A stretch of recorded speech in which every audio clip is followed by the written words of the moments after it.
Alright, how's it going everyone? Welcome back to some more Killing Everything in Breath of the Wild. So, we're here in the desert because over the last few streams we've been really just clearing out the world region by region. So we started with the Great Plateau, and that was post one-hit obliterator. And then we also did Akkala, and we did Lanayru. So naturally we're just going to keep going with now the desert, because the desert's a really fun region. It's probably one of my favorites in the game. And besides the canyon area, it's pretty much mostly untouched. So yeah. Let's go start with this first area right over here, which is, well, the Icehouse. There's going to be a lot there, and we'll keep making our way around, maybe to the Highlands. So we will have to see. But yeah, welcome to everyone for tuning in. Hopefully you have, or you're having a good Wednesday, and nice to see you. Yes, just going to start right here, and there's going to be a lot actually, but it's not everything we can do right away, and I'll explain that in just a bit. And yeah, we'll get the fairy fountain, don't worry. That's always nice. There's a shrine there with some enemies in it too. In case we need any upgrades. Although I'm not focusing too much on them, you know, it still is helpful.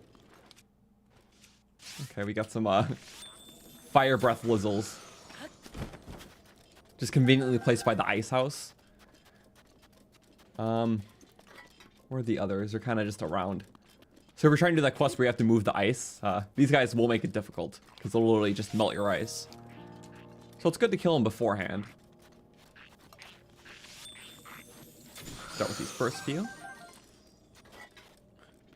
The Gerudo tower sucks to get to. It's that huge ramp up. It's very fun to play though. I just like how, like, I don't know, it's like a ramping up challenge literally. And there's like those elevator things around too. And also the secret stash is there, which we will have to pay to visit because it's a very good loot room. First three. Nice. Okay. Now, if you notice, the area is pretty dry. We will have to go to nighttime. Oh. After these first guys. Bye-bye. So they're all dead. There's a couple nighttime enemies, and then the rest are actually tied to a quest. So for those who know, there's the Icehouse quest where you have to move a block of ice from the Icehouse to Gerudo Town, which will start in a bit. But basically, there's a whole bunch of enemies that only spawn during that quest. So we'll have to do that pretty much. Let's go nighttime. Yes, some stall enemies. It's like every kind of lizzle here. Yeah, you can find both shock and the fire ones, which is kind of cool. And then in the Highlands, you find the ice ones. So I feel like that's like, this is like the one area of the game where you can find all three lizzle types. No?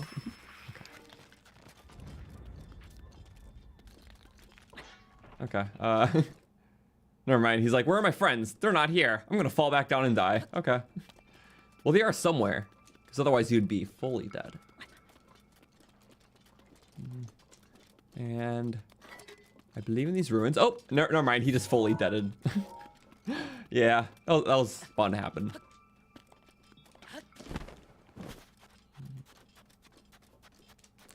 I know there's a couple more. And these guys are ones we gotta kill because they're statically placed here. Oh, there you are. Getting worried sick. Bounce that way. Oh, wait. He's trying to get into line up. He tried to tongue whip me, but he doesn't have a tongue. So, kind of an oof on him. Okay. Last one. Nope. Actually a mess. Okay. Here. You can take the arrow that way. Whoop. Nice jump. Oh, nice roll, too. Trying to find a body. This isn't Build-A-Bear or Build-A-Lizzle. I don't know. They always just find those loose parts, so. That's the wrong room. Yeah, welcome everyone. We just started. We're just pretty much doing the whole Gerudo thing today. If you guys want to see what we're doing in this run and just kind of the general Q&A about it, it is in the description as always. So, okay, we did that. But if you notice, there is a lot more. So we killed, like, oh, I think it was, yeah, those 4 fire breath Lizalfos and 3 Stall Lizalfos. But there's just tons of enemies around here, and none of these we can find right now. because all these guys are actually linked to the Icehouse quest. There is, I think there's 24 enemies in total. Don't ask why there's so many linked to a single quest and you don't even go to these far reaches in it. But that's basically what we'll have to do. So for starters, let's mark off 7 from the count. 79. All right. We'll have to go to Gerudo town. So we'll switch into some more fitting clothing. There we go. Blend in perfectly. And I really love how the Gerudo just, well, there's 2 different sets you can have. This set and the Voe, Divine the Voe. And they both look really good with the weapons. Or, we have the Royal Sword, but I guess it's glamorous enough. Yeah, that kind of fits. Hey, Charming, thank you so much for the remembership. I appreciate it. They make you laugh when you try to tongue whip and it fails. You guess old habits die hard. Yeah. They were once used to it, but they're still adjusting to their skeletal forms. Yeah. Lizzles have it the worst like that. It's actually like a key move that they can't use. Wait, can they spit? I don't think they can spit either. Unless I'm just remembering wrong. But yeah, Lizzles are severely nerfed in their skeleton form. That's okay. Okay, arrow shop. Yes, actually. You can buy a lot of arrows here. I believe this is the best arrow shop in the game. Unless Terrytown had one. But it's kind of been a hot minute since I've been there, so. You can literally buy 60 bomb arrows if you want. Which, you know what? Screw it. 1,800 rupees is nothing. With all the enemies we're killing, it's just like infinite amounts of money.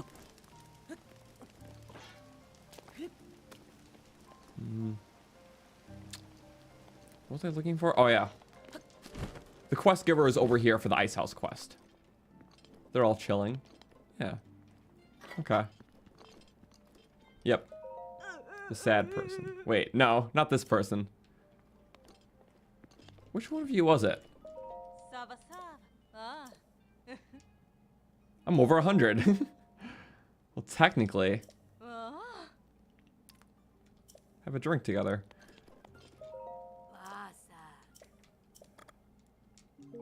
Oh, right. All right, the Null Pursuit. Someone needs to come here every day to get a drink, but they're not here. So basically, in the desert, we have to find someone who will basically unlock this quest so we can make them the drink. In order to make them the drink, we have to do the Icehouse quest. And that is actually kind of on the further side of the desert. So we'll kind of gradually make our way there. And there's some stuff along the way. I don't know if these guys are just tied to the Sand Seal minigame or not. I don't think so. But we could go to this area. I know the quest giver is actually tied to this shrine. So we should do that. Kind of just make our way over. There's Molduga and stuff too, which is kind of cool. Yeah. Well, I guess let's take our seal and then just have a desert adventure. Build the cactus Koroks. I think it's funny that, yeah, the puzzles extend to, well, you know, any environment. But for the desert, it's only natural that Koroks use the cactuses. Cacti.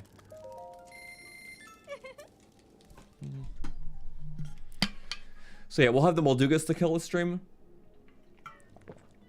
Moldu King is already dead. Yeah, into the night, which is a good time for this armor. Yeah, thing about the desert is you have to always switch between 2 different looks, unless you have the potion buff. Link, I saved your whole village from a giant Sheikah beast. Can I go in without cross-dressing now? No. Yeah, literally, it's like, oh, or maybe just Link being respectful, but at the same time, they will not allow him in like this, so. It's more funny than anything.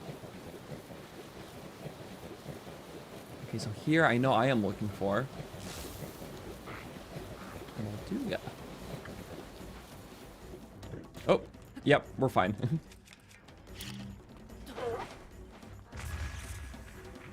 Are we good? Yes, we are. Bomb arrow. There we go. And then try to attack the belly. That is the best way. Oh, nice. Love when there's skeleton enemies just around. Sure. I just ruined everything. Get a little bonus damage. It only does 20% more, but it's still something.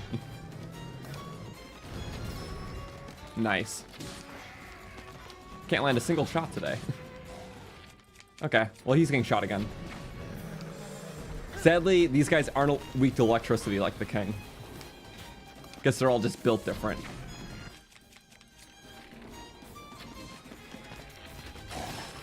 At least we got the hit. There we go. Okay. Tempted me enough. Nope. Do not take that. Just break all their bodies at once. I can't deal with that right now. Also, this Lizzlebow is doing well for us. There we go. This is what I want. Who gets the spin to win? We'll go with the Claymore. We'll find better stuff.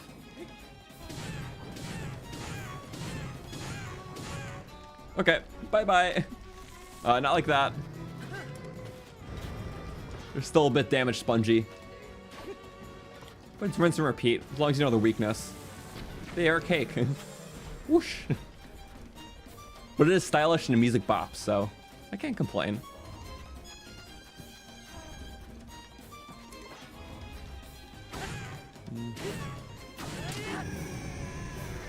Why aren't Lynels considered mini bosses? They have like 5,000 HP and are tougher than most of the mini bosses. I assume the reason is because they just want a pretty powerful like normal enemy type. So like one you could still like even potentially Ancient Arrow if you want to or need to. I get it. I really don't have an answer beyond that though. It's like, it's cool how there's just really strong enemy types and then there's like also boss types on top of that. They didn't want to over glamorize the Lynels, so you know, they're just there. Don't even get a special health bar, but they literally just destroy you. Maybe that's it. Because there has to be a reason. And also, everything with a health bar like that also gets a Kilton medal. So maybe they didn't want to make a Kilton medal off the Lynels, just because they wanted them to feel just cool on their own. Oh well. Oh, hi, Korok. Here. Hit him with a little jump attack. Oh, wait. Not quite. Yeah, the arc isn't really how I wanted it to be. There we go. Much better.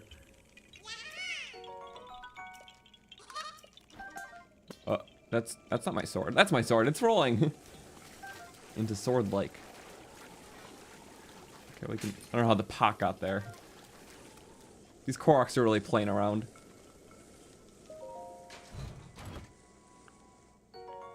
Bomb arrow. Not like we just bought 60 of them in town. I love having infinite money. This run may be a killing everything run, but in Link's case, it's called a financial stability run, because literally I can buy anything in the game. Every single time we cross the shop, I get technically just clear it out and like not even breaking a sweat. Yeah. He is Hyrule's most contracted killer. A lot of money in it. Okay. Where is the enemy up here? I believe there's one. And this is a normal enemy. It's a hidden enemy. Oh, is it you? No, it's a pot. I'm looking for a treasure Octorok. If anyone has signs of one, I'd be appreciated. These bounties don't clear themselves.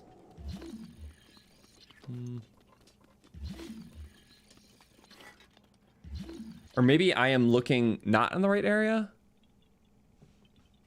Okay, I think it's actually on the floor. Ah. Ish, maybe? Do you like to just kind of put them awkwardly to the side sometimes? Or maybe just like actually just out here. Yeah, I think it's more so here. And then we can mark both off and then keep making our way.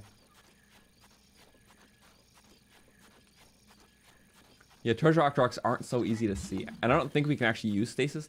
Or is that it? Or are those watermelons? Well, I'll take them.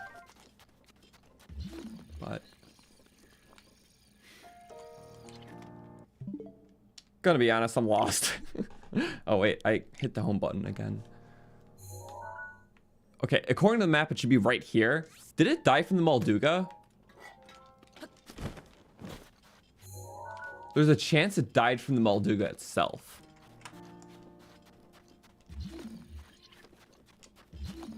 Unless, are you on it? No? Huh. Well, that's weird. Let me save and reload. Unless it just, like, traveled really far. Because maybe something tripped it and just, like, ran away, you know?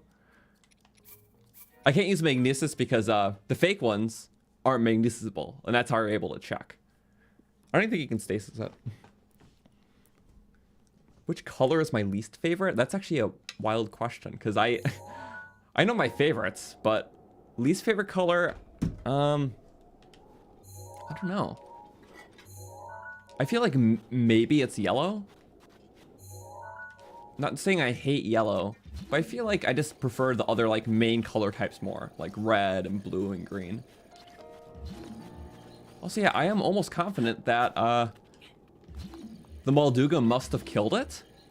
That's highly possible. Well, I guess he, yeah, doing the work for me, but it makes it confusing during sequences like this. Also, it's weird when, yeah, well, we had a save and then we lost our seal, I believe. Oh, well. That's 2 for the count. 81. All right. Well, next on our list, let's keep going this way. Because we'll eventually hit what we need. There's like a little camp, and then there's that shrine which activates the Icehouse. So, we'll keep going it.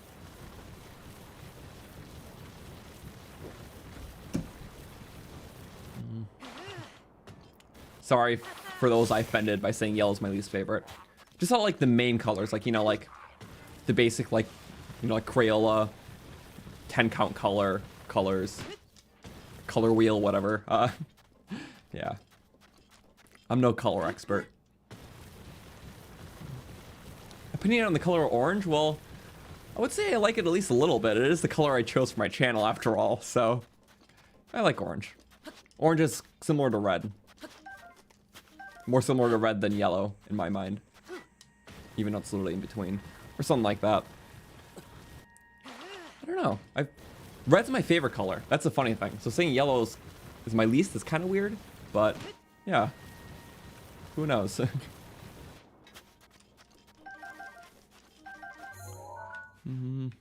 Okay, we are heading over there. I'm going to pull up our map. Also, wait, I'm going to switch out to close really quick. Because I don't want to melt. Awesome. Okay. Map. It's basically just a matter of traveling over there.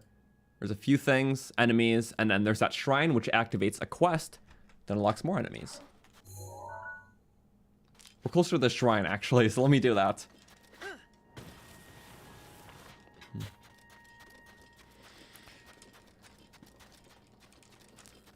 Do I have 100% completion in my main save? Actually, no. I didn't start 100%ing Breath of the Wild until my, I think, 4th main playthrough. I 100%ed Breath of the Wild.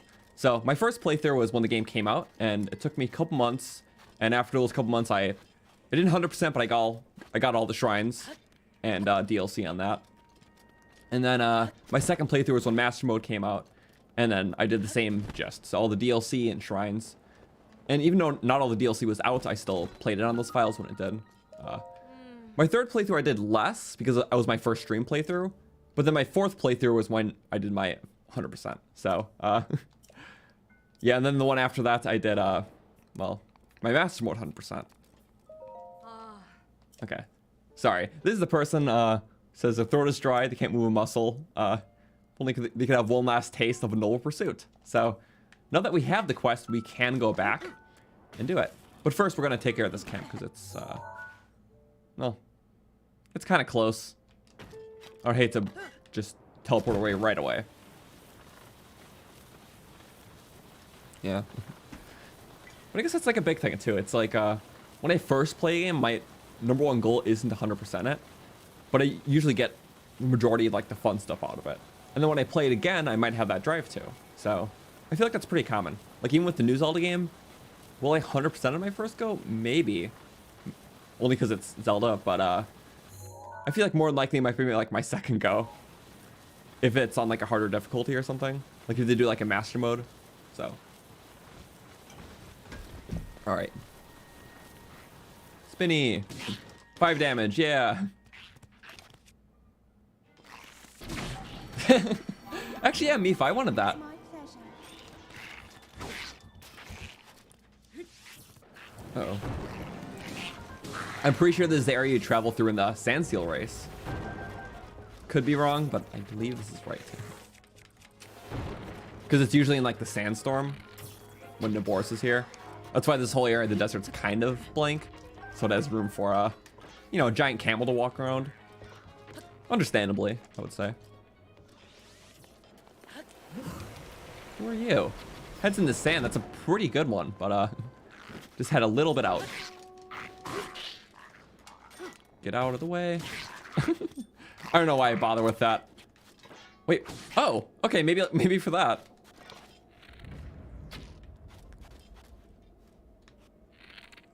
I should not be doing this.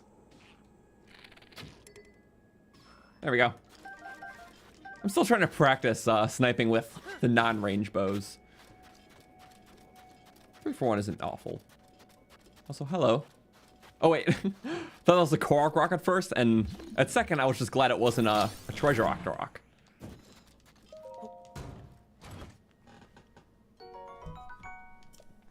Okay.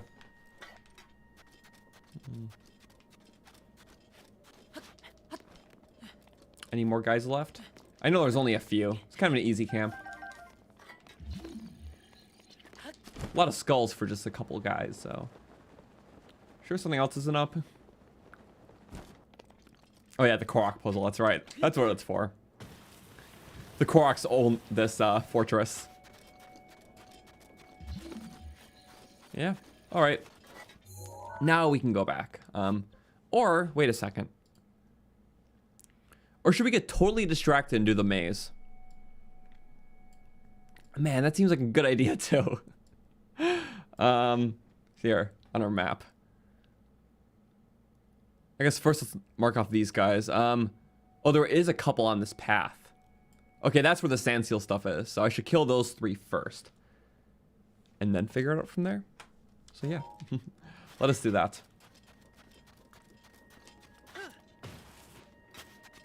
And then we'll, yeah, mark everything.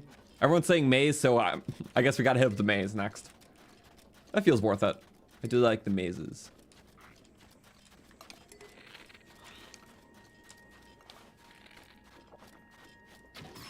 Okay. Desert enemies are pretty spread out, so you're kind of just doing some 1v1s, messing around with them. Okay. These guys would usually snipe you during the race. This gives me like Star Wars pod racing energy when you go through here.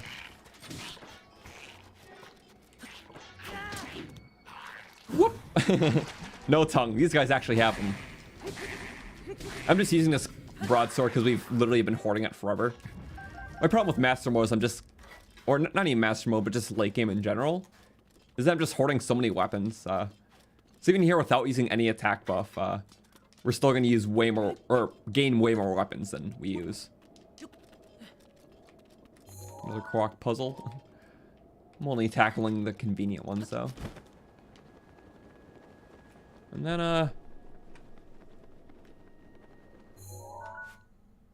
yeah, was that it? I believe so. I'm gonna be thorough again.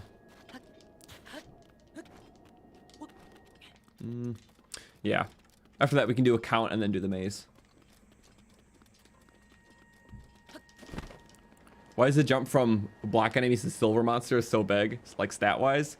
Yeah, honestly, it is. Like, they become huge damage sponges, and I think a big reason to that is by the time you start seeing silvers, your weapons are just getting so good in the playthrough. So, like, they really have to accommodate for that. Because that's probably when you're starting to get, like, the Master Sword and, like, royal stuff starts being a lot more common. So that's probably why. Because silvers do have a lot more. Here we go. This is our third. But again, the soul enemies are pretty easy to deal with. Usually never stressing. Oh, bye-bye. Masters, but he can't see us because we're under the chin. Oh, okay. That works fine. Base game Mastered's not that good. I mean, that's true. But, like, it does supplement a lot of use, so you can use that when there is Malsel around.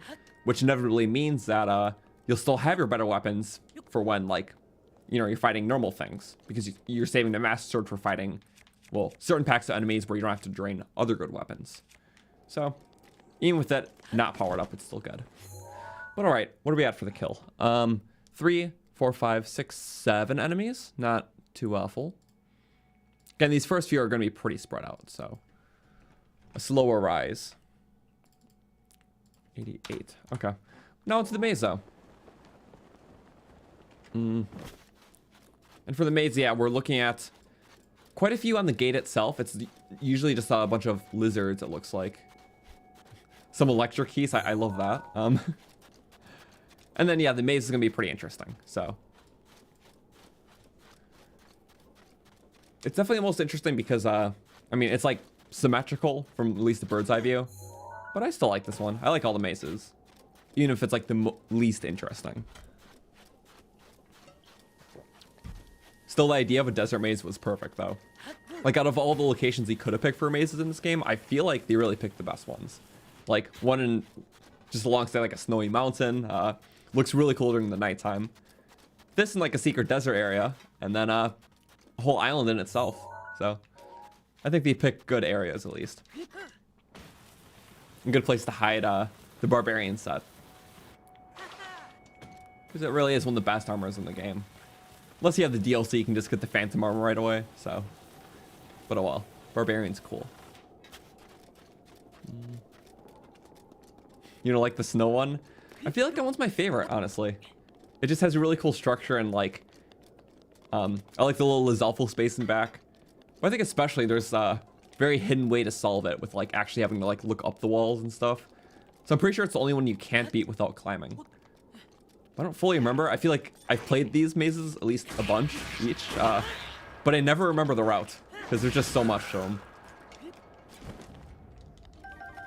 There we go.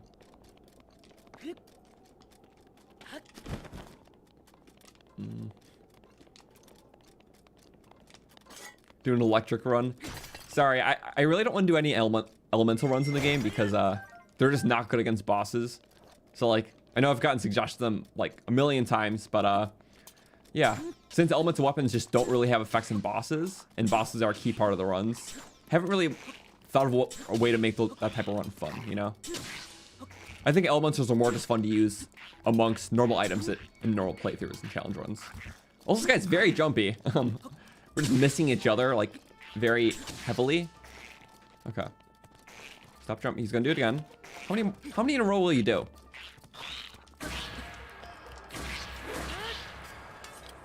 I never want to see your face again. Oh, you didn't even die. Now you're dead. In a permadeath run, we already dead with the skeleton run. Yeah, that was pretty stressful. We died right at the beginning, but then, yeah, had a pretty good run after that. Which, speaking of the skeleton run, I'm happy it's actually back up and running. So about a week ago, it was a bit of a copyright discrepancy on it, which is my first one I've ever had on the channel. It was during a small part of the video I had to cut out, which is kind of unfortunate, but it didn't change too much about the run. But YouTube's editing tools I use to like cut it out. For some reason, it messed with the video for like several days on end, and it just fixed this morning. But basically, for anyone trying to watch a skeleton run like this last week, it basically didn't work. So if you're one of them, and the audio is just like mainly desynced, that's why. Because YouTube like processing totally screwed with that. I like contacted supports, but yeah. If you're trying to watch it and you couldn't because of that, now you know why, but it's fixed now, which is, or mostly fixed rather, it seems. There's like one small audio bug in it, but it's at least watchable. Very interesting. But yeah, speaking of videos, I do have a new one coming out this Friday. It's not related to a challenge run, but it's more of a side video project I'm working on. That it's more of an overview of sorts, and well, I don't want to say too much about it. It's more of a surprise. So this Friday though, that's what I've been working on. Also, there's bats. And these bats are here during the day, just to mess with me 24/7. Yeah, they're really proud of themselves for that. But now they're dead. I realize Master Sword beams are just very helpful when you're going very bow crazy because we keep running out of arrows almost, at least normal. And this supplements it. No durability drain. Do we have magnesis out? We do. I don't know why, but having magnesis out makes your things not shoot straight. It's a weird bug. Like, see how that's shooting straight? And then we pull up magnesis, and it's suddenly not. Yeah, like this. Or rather, it's just like a little up or to the side. I'm not too sure. Someone just pointed out to me like not too long ago too. It was because I tried doing it in a video and they picked up on it. So wild. Okay. What are we looking at for here? We killed these 3 Lizzles, right? And then those 3 bats, and then that Lizzle. So now we just have 2 Lizzles right there, and then the maze. Which is not a ton in the maze. But enemies are enemies. We treat all enemies equally with respect. The respect of setting them back to Ganon. I think it's pretty respectful. There we go. Whoop, woohoo! Love the zooming. It's always great.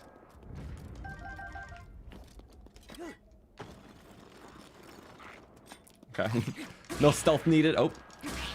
Spear's a little long there. It's gonna bully into this wall. Or there too. Yeah. The quick spin is so broken for Lizalfos and Bokoblins. Oh, nice one. Ha! Good thing I always jump dodge against them. It is too handy. Ooh, banana gems? Awesome. We love those. But here we're at the maze. I'm going to check the counts really quick and then go on. First, thank you, Jackson, for the 2. What's my favorite divine beast?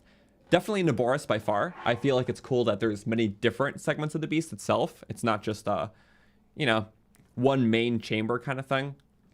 Like I like how there's like a main spinny chamber, the neck, the whole top section. Like there's different sections beyond just like the main divine beast mechanic or revolving. So I really appreciate that one. So I'm checking the count 1, 2, 3, 4, 5, 6, 7, 8, 9.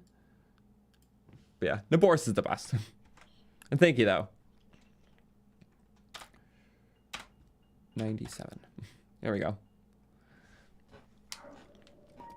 Also, I really do appreciate Thunderblight as a boss, even though they're very hard, but I feel like it requires the most skill and has just the most reward to it, because you can't just arrow cheese it. So I guess I appreciate the difficulty.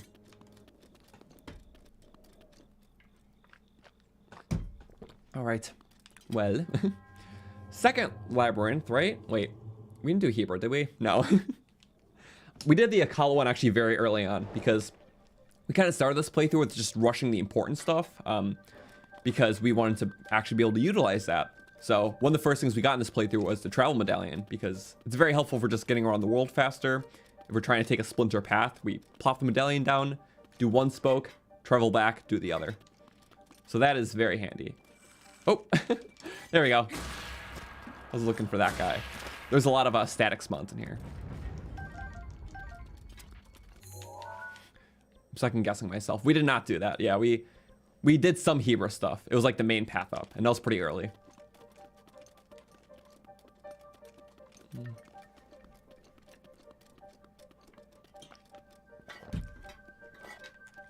Wait. Okay. Can't second guess myself.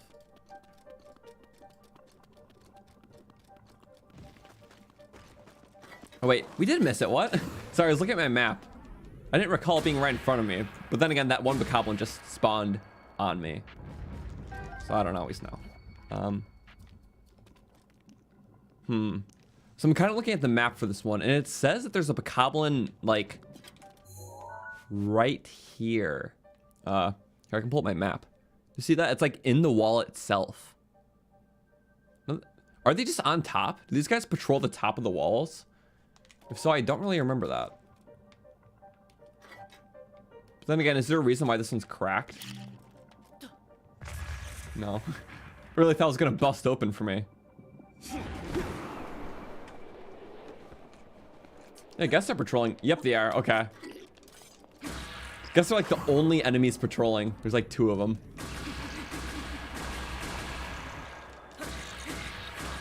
3 at a time does the trick. Bye-bye. Okay.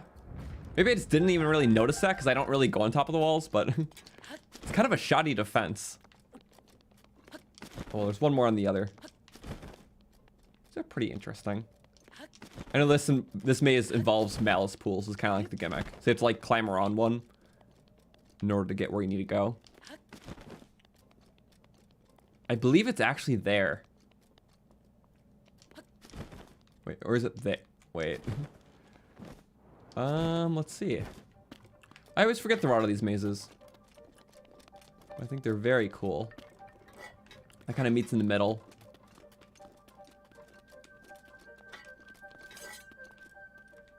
And yeah, even though like the outside structure is very symmetrical, inside there's just so many like different holes and stuff like that, and stairs and whatnot. So I feel like for that reason, I really can't have a least favorite maze. They're all built so different.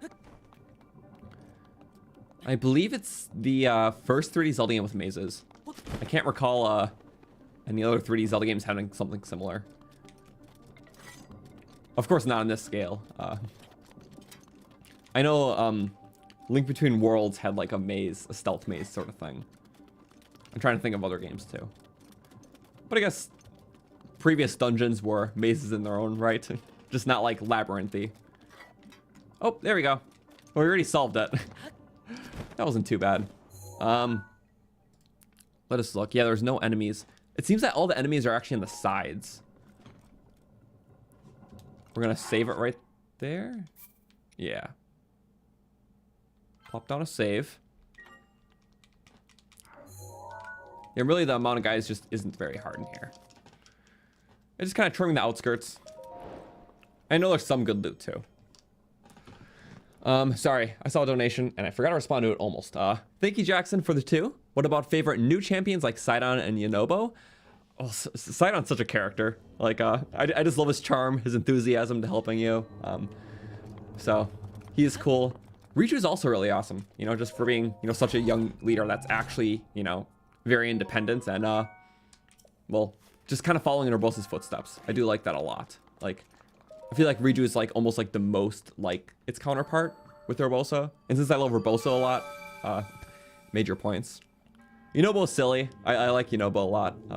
I like how he has a gameplay segment with just, you know, trotting him up the mountain and getting like cannonball him.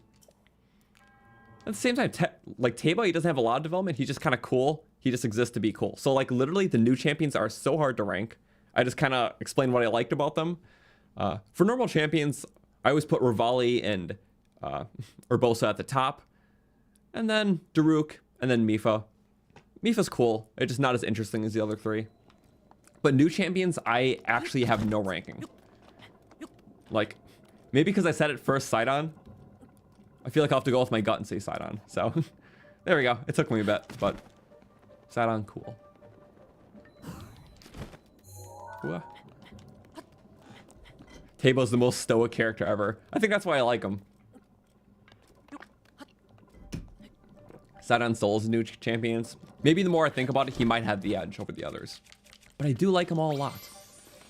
Also, we can spawn our bike here. Oh, yeah, I guess it's not the true, like, desert area. Well, there we go. That makes everything easier. Let's soul these guys. Whew, nice. Oh, not nice. Only took a heart. Great thing about... Oh! But it'd be like... great thing about having temporary hearts is that you can still get hit and still be able to use your Master Sword beams. I feel like that is like the main reason why you can't max out your life and stamina in this game. Because, well, obviously with full stamina wheels, you can only have 28 hearts. But that leaves room for 2 temporaries. So like, even if you're still taking petty hits, you don't have to heal after like every hit to still use the beams. So I feel like that's like the one reason why they didn't make it 30 hearts, 3 wheels. Either way, it's kind of minor, but still. Because it only applies to that like one thing.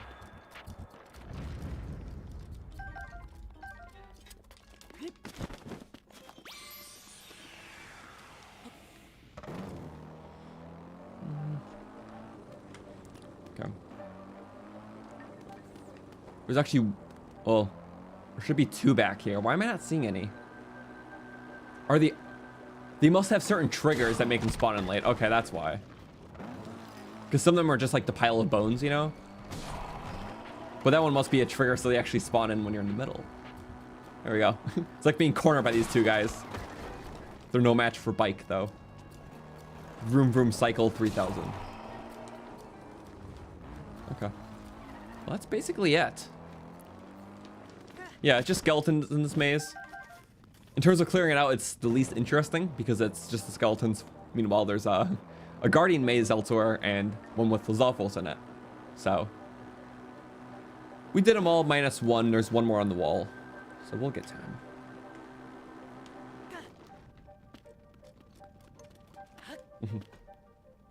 Bike stabber go brr. I love the bike. Does such weak damage, but very specific use where it's good because it solos there. So yeah, again with these guys. At least we got the barbarian armor and an orb so we can get more stamina. But yeah, once you find out the main thing, there isn't a lot more to the maze, but it's still cool. It's literally just a hidden maze in the canyons, edge of the desert. So I think I like that a lot. 1, 2, 3, 4, 5, 6, 7, 8, 9.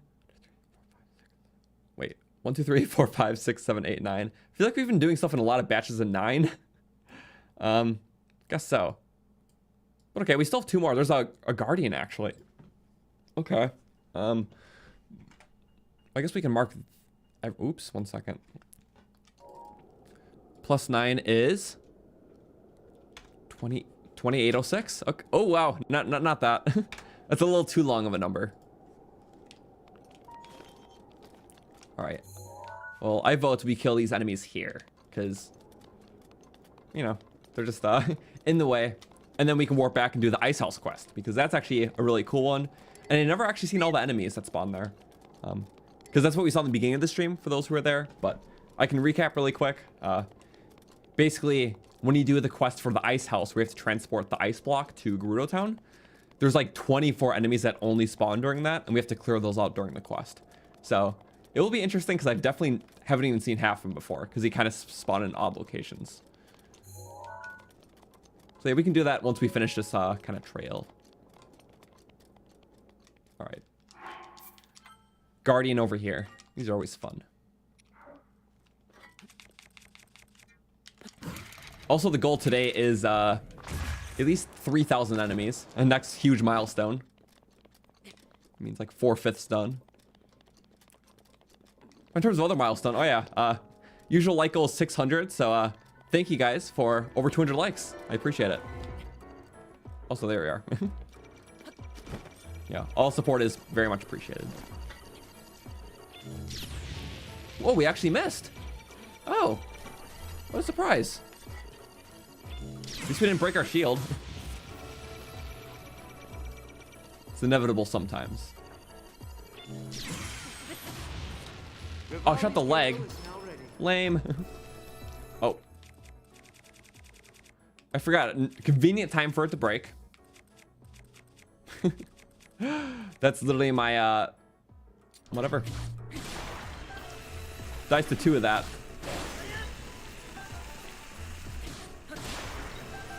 I mean, we might as well. We had the sword for a reason. Bye-bye. Literally a 96 damage one-handed sword. Even putting the master sword to shame. Okay. Very good. And then there's like one more enemy. Oh, it's a decayed guardian. Huh. What are guardians doing in these parts? This is very far. And how did they make it this far? I think they just kind of climbed over the canyon that way on the lower end. Who knows? Guess they didn't like the desert. Sand wasn't enough to hold them up.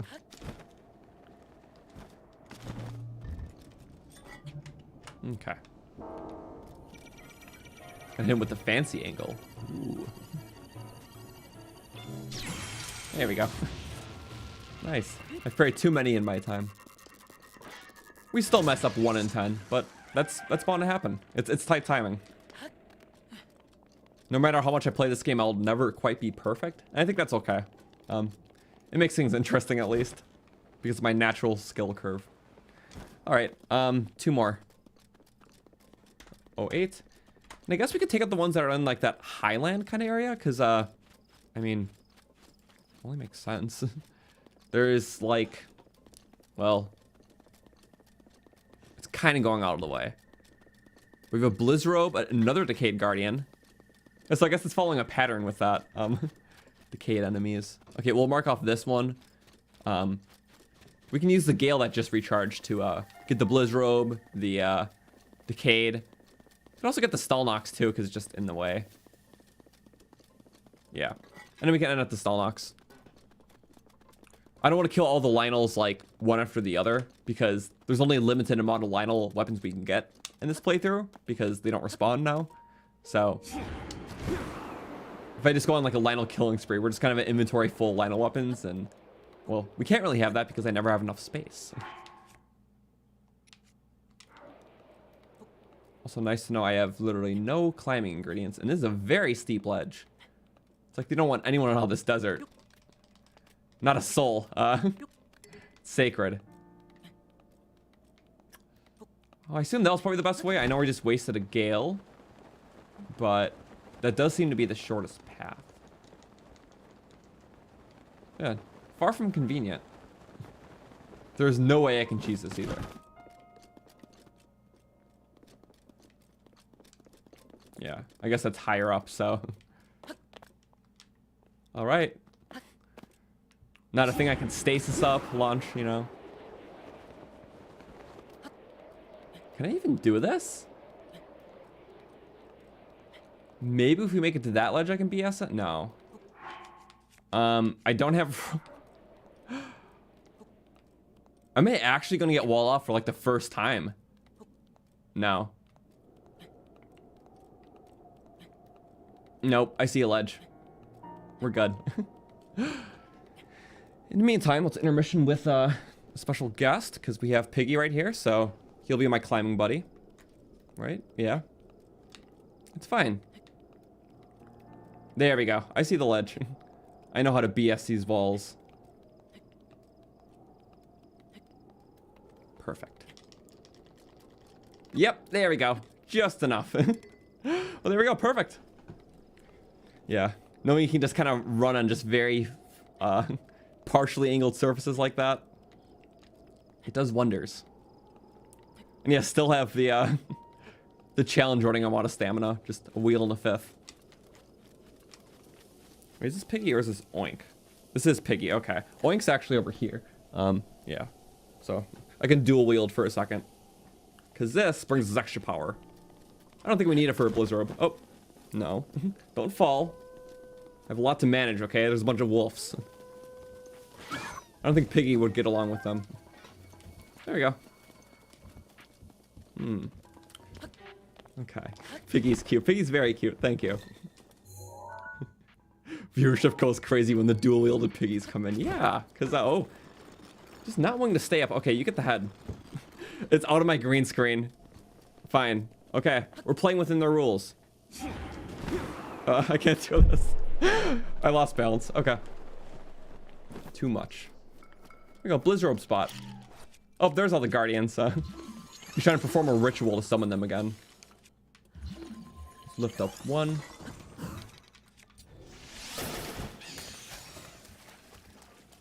Blizzard Rod is actually very good. But we already have one. Well, fresh durability. Might as well.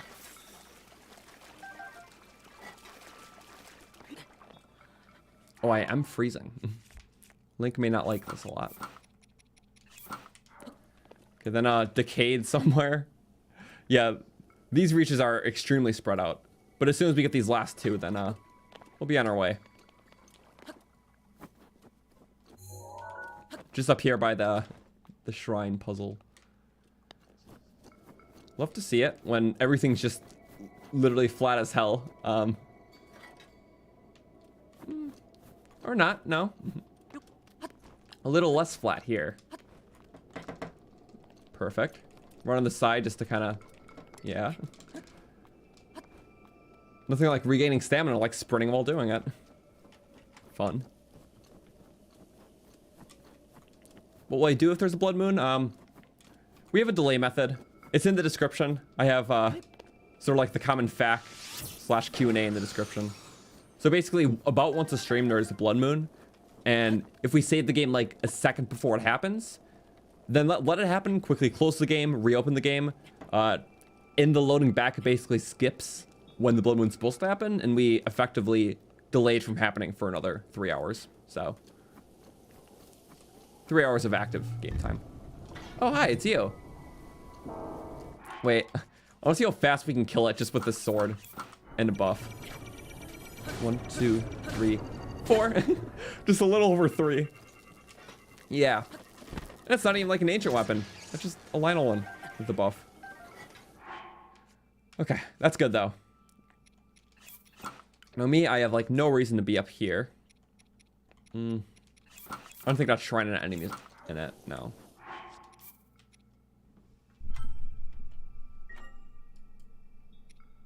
Nope, the shrine up top is just a blessing, which never do. I know it's like under half the shrine have enemies. Rivali's Gale is now ready. Because there's 21 Tessa strengths, and definitely not more than 40 have like just loose enemies in them. Also, that's either a Korok or something weird. Koroks are weird, but you know, something more out of place. I just naturally suspect Korok in here. Too small for a chest now. Oh, nice. Oh, perfect. Right in the water. My favorite. Oh, getting flame speared. There we go.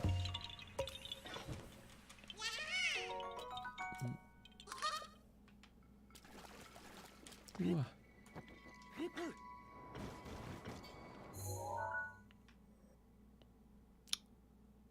Yeah, okay. This is the right way. Now, Stalnox is on kind of a weird ledge.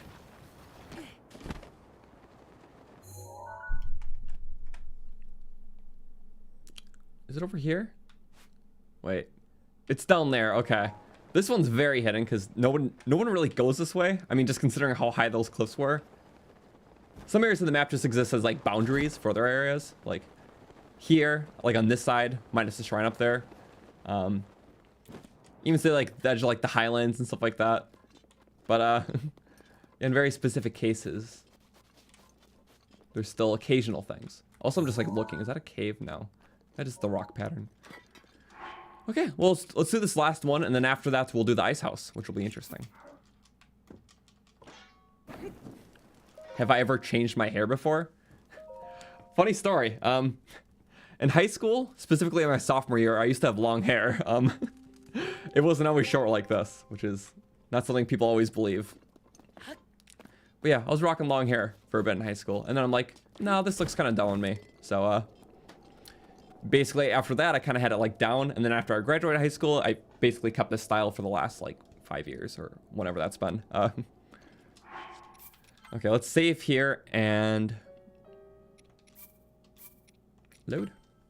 Okay, let's up it by 3. I know we didn't technically kill the Stalnox yet, but it's convenient that way. Man. There we go. Yeah, they won't wake up if you just do a campfire. You literally have to reload or like leave the area and rejoin. It's kind of stupid if you're just trying to get the kill, you know, and like wait it out. But oh well. What should we do? Who gets to spin? Oh, no one gets to spin. You just get the sword. Oh wow, the triple hit. Between not between enough. Wow. Do the jump, make it easy. Oh, he breaks himself apart on the jump. Which is, I guess, an alternate way to kill him without a bow, right? Technically speaking, yes. That is interesting. Goodbye, eye grape. He just tumbles apart from his pelvis. Ooh. Moonlight Cinder. I don't need 2 giant boomerangs. There's a long throw, or not long. It's not long throw. I'm just so used to long throw, I thought that's what it was. Oh, welcome back, my old friend. And so long. And so long. Okay. Well, in that case, I'll rather just keep up giant boomerang. Okay. Easy decision when there's a long throw. But there we go. That's all killed. That's gonna be gone. Now it's the Octorok. So I guess we go here and do the ice quest now. So as we explained before, yeah, there's a lot of enemies around the Icehouse. Well, first we can just nuke these 3 from our existence because they're all dead. We'll do that area later. But yeah, we only killed some of these lizards in the, well, in the center. But just all around here, there's 24 enemies that only spawn in that quest. So we will have to do that. I've never actually tried killing them before, so I guess you probably don't have to kill them all in one go. So if you fail, you probably just have to restart it, which is likely the case. Oh yeah, also doing it at night, I believe is better because it shouldn't melt then, or at least not as fast. Oh wait, I'm Vo.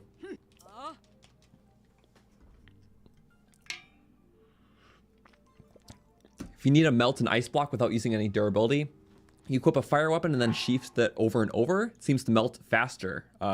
Really? I can try that. I never have tried that before.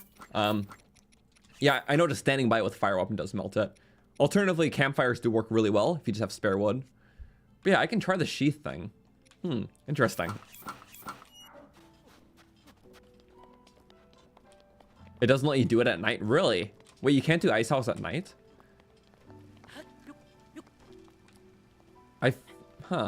I mean, I feel like every time I've done it, it's during the day, but just by coincidence. That's just when I happen to do it. But I feel like during each of those times, like, wow, I should have done this at night.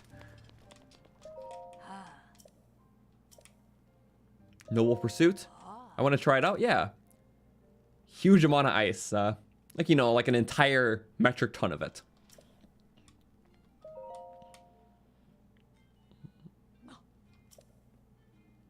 Pokey. Okay, I'll get the ice from the Icehouse. It's cool if they have an Icehouse too. Sucks that it's between a bunch of monsters, but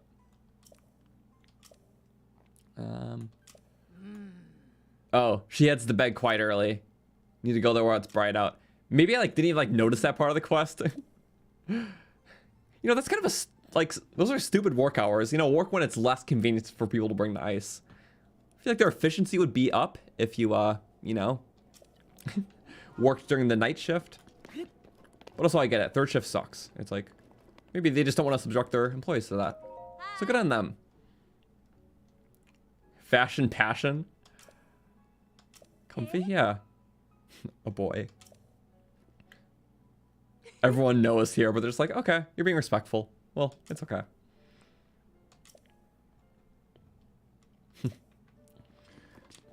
It's funny, yeah, I never actually had to buy them before, but yeah, I guess it's just if you want more, because I'm pretty sure the guy will only sell them to you in the bazaar area if you don't have them. Also, I'm pretty sure that's the only way you can get or you can buy a set that's died straight up, which is kind of cool that they did that. I don't think I've ever bought them in a playthrough before, because I usually only get one of every set. There's only been rare exceptions. Yeah, just whoever's money that was. Thank you.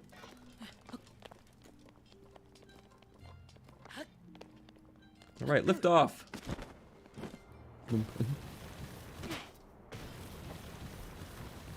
Oh yeah.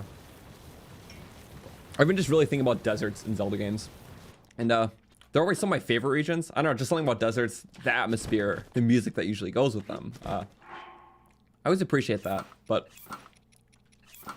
I think my favorite desert beyond this game would be Ocarina of Times.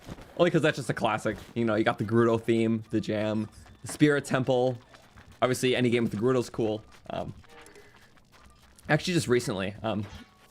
Basically, this week I've been working on a lot of stuff, but when I haven't been working on stuff, I've been watching my girlfriend play her first Ocarina of Time playthrough. She's never played it before.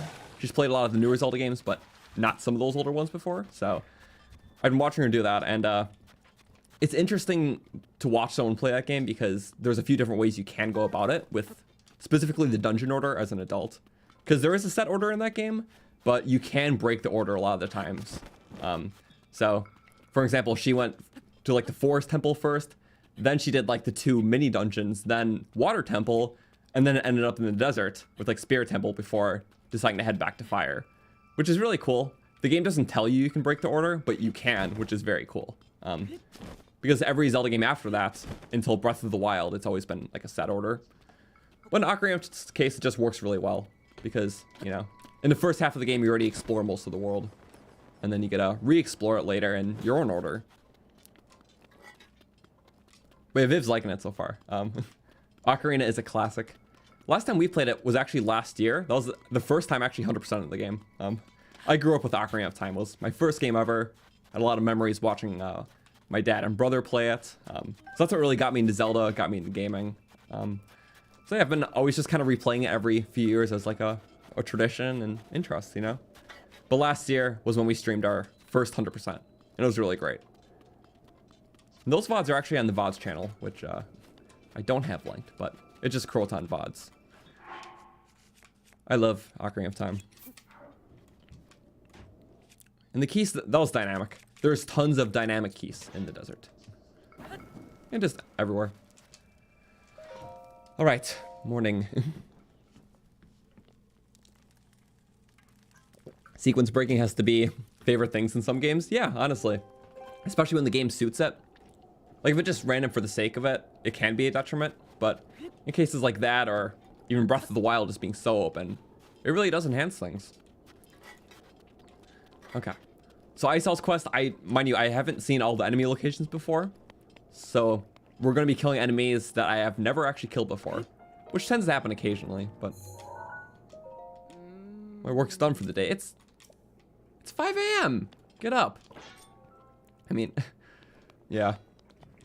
I can never get up at that hour, but I need you right now. Oh yeah, let's try the weapon. Unless you mean like this. Apparently switching the weapon makes it break faster. This just doesn't seem to be breaking at all. Huh. Maybe just because it's all cold it is in here. But it's not really that cold, actually. I don't know. Maybe this one specifically is weird. Wait, usually it melts, like, just when I'm standing by it. Okay, are you up yet? It's 6 a.m. I'm impatient. Okay, noontime. When it's bright and sunny out and I gotta do that quest and, yeah. Because we'll have to kill a lot of things. We have to make sure the ice doesn't melt, though. Alright. Nice and hot. Oh. Yeah, used for storing ice, brought from the mountains. It's cool that's, yeah, right by the mountains, so it makes sense that it's actually closer. Actually. Yeah, gotta bring the ice, permitted. Yeah, can't use water.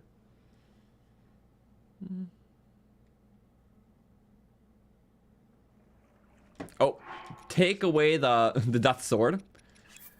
Okay, and now it should be a thing where the enemy should be spawned in. So let's save right there. If you notice, when we went through that place, the enemies were gone, besides the dynamics. But now there should be enemies. And first thing, I'm actually just going to leave it here because it's shade. Which I think makes the most sense. I don't know how fast it's going to melt. I don't know if we have to do this in time or anything either. But there was a lot of enemies that wouldn't have existed normally that are now existing. And that's basically everything on this map. Besides the stuff very high up. So for starters, not too sure why they did this. What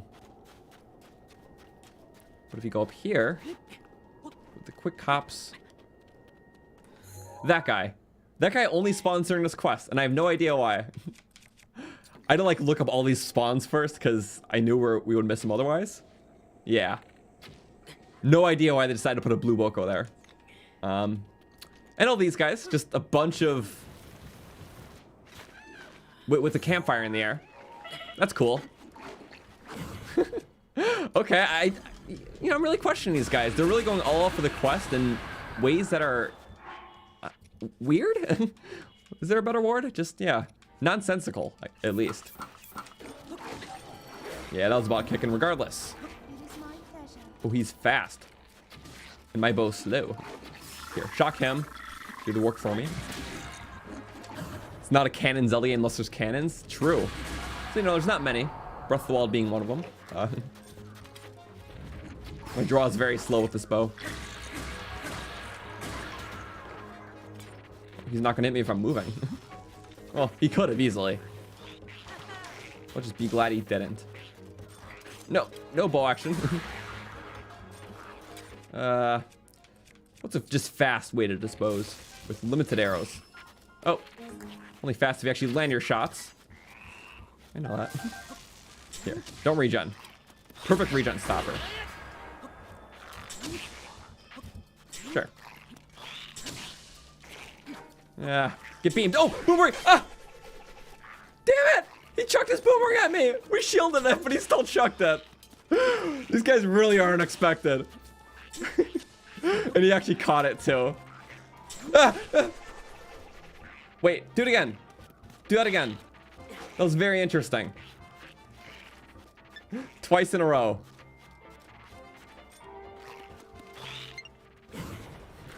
There's like no way to trigger that. I don't know how to trigger that. Okay, you're just dying. There was an option to take it though. One of these days they'll actually be aware enough to do that. Because I know they can catch your weapons like that. One time a Bokoblin caught my boomerang too. I didn't know if that was supposed to happen. But yeah, a Bokoblin did do it and I was very thrown off. Yeah, I guess one day I'll have to do it to them. What's floating in the air? It's literally a campfire. Like, don't ask. Just, it's there. Yeah, I think it only spawns during this quest. I never really tried going out here during it. So it's a bit weird to see. Oh, my hair is doing a frizzy. Cool. I like that. But that was only like the tip of the iceberg. There's a lot of enemies here during this quest. I wonder how the ice is doing. Or maybe not. Light the campfire? Maybe I should. Final arrow. Uh-oh. There we go. I was hoping that one would land so we could... Okay, maybe not get them both. That was really close. For too much. That works. Helm split. I love just making him jump with finale of a jump attack. Banana gem. Okay. Again, it's a lot of fun killing. Yeah, I should light that fire. That'll be kind of funny. Just to see what's going on with it, at least.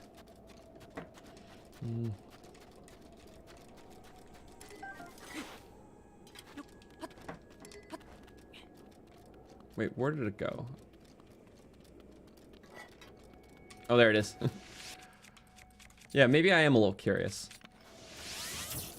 Like, what are you doing? Oh, well, there we go. We lit the fire. It literally has a shadow. Okay. You know, I wonder what happens if we stand on it, because it must be on something, right?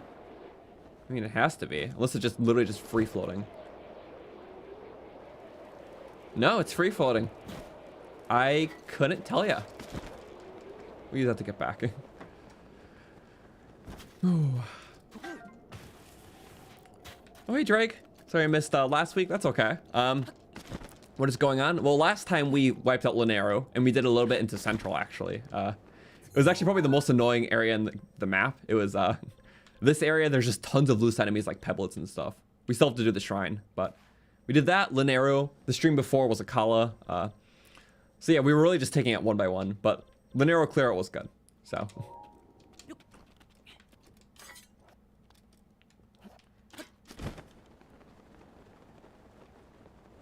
Also, I'm curious to see what happened to the ice. Ice is probably melted now. I know being in the shade makes it melt less. It's physics. Yep. So it still melts. Can we just get another one and see how that goes from there? I think so. Gotta be kidding me. You sorry. I never failed this before. Even the Gerudo make mistakes. Just grab another block.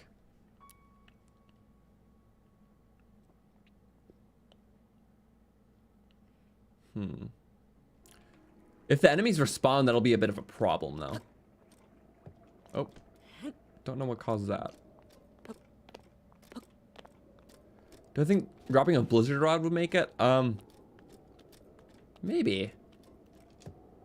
But, you know what, actually, I feel like if we go too far, it just despawns.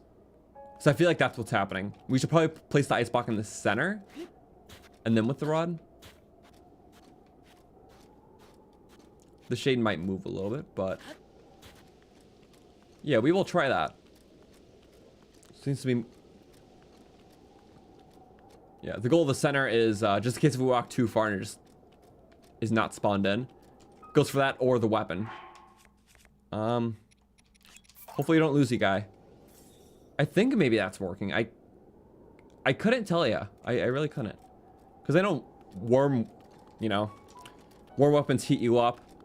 Cold weapons cool you down. But I don't know if that same property applies to something else. Huh. Nothing spawns back, does it?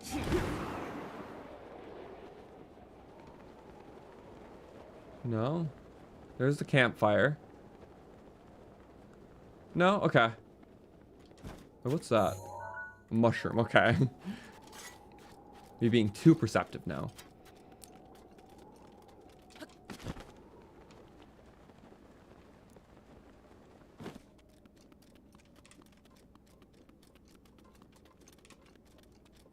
Where'd my block go? Did it already despawn? No, that means I lost my blizzard rod. Ah. Okay, so I feel like as long as the quest is active, these guys will stay spawned. Not sure why they went so overkill with it, though. There's a lot of enemies. Ah. Campfire responds. What if I sat till night once I have the ice? I could try that. I very well so could try that.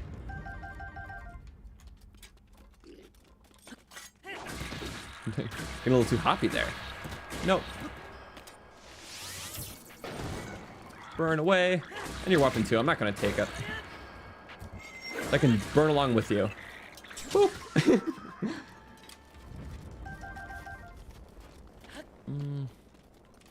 So center path first. Oh yeah. They made their own fire and just chatting by it now.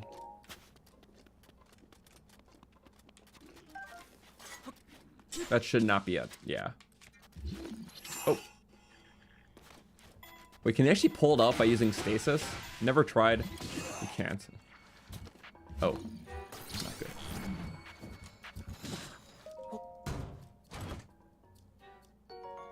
Sorry, I don't really need those. Oh, wow. Ow. Although they're zoom-in bows, they don't actually give better range than like other range bows. It's strictly just the effect. So my personal stance, I don't really need it.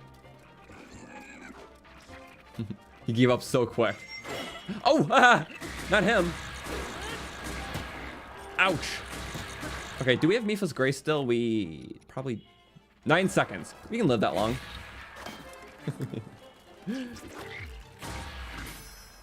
No, we couldn't. Burn up. You know, deserved.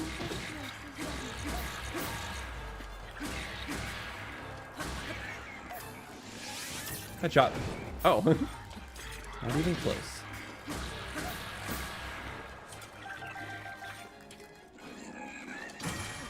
Bye-bye. Oh, and then... oh. Well, that's just my weak shield. These guys draw so fast. At least we can kill these guys while we're doing better stuff.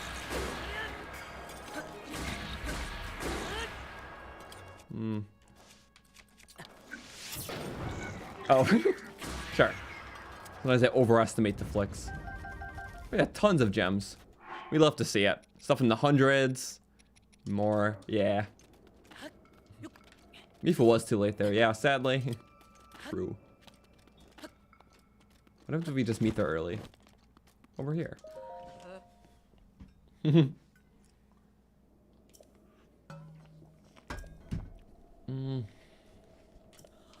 That's okay. We can do it. All right, so let's look at this path. So very odd. We just cleared a bunch of stuff in the center, right? But all these guys, like, well, we got that stuff. We're gonna mark it all off at once, but yeah, all these guys over here are tied to the quest as well. So we'll just have to do that. I don't know why, since they're so far out, but they are, and it's questionable. I was really awaiting this one. Like, I knew about this for a while, and I'm like, okay. As soon as we do to the desert, we're gonna just be in a weird section. See, like that. Like, why is there so many packs of enemies? So you can't take the ice elsewhere? And look, another floating campfire. Wait, what? I feel like you weren't supposed to see this area. Was this like a debug area? I feel like it was a debug area or something. Like, that's weird. That's weird. Like, everything is weird. Nothing is right. Okay, free kills for me. Yeah, all the same enemy too. Oh, thought we could have beat him to the punch. Nah.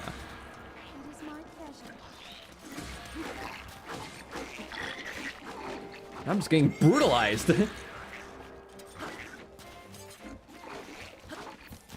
Can you get a single flurry? Like, what is this? Okay. Brutalized by bokoblins here. Nice. Hurt your friend. That's cool. Jump over! And then hit him into the shock. That kind of worked perfectly. Okay. Fire stuns are nice. Burn to death. It's a funny little dance.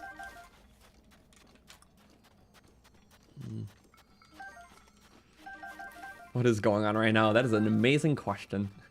I don't know why there's floating campfires and, you know, whatever else. Wait, where did the floating campfire go? There it is. Yeah, I feel like there's like a debug area. Like, just the way the enemies are placed. Like, 3 symmetrical enemies, an off, campfire, you know, totally away from where you're seeing. It only spawns during this quest.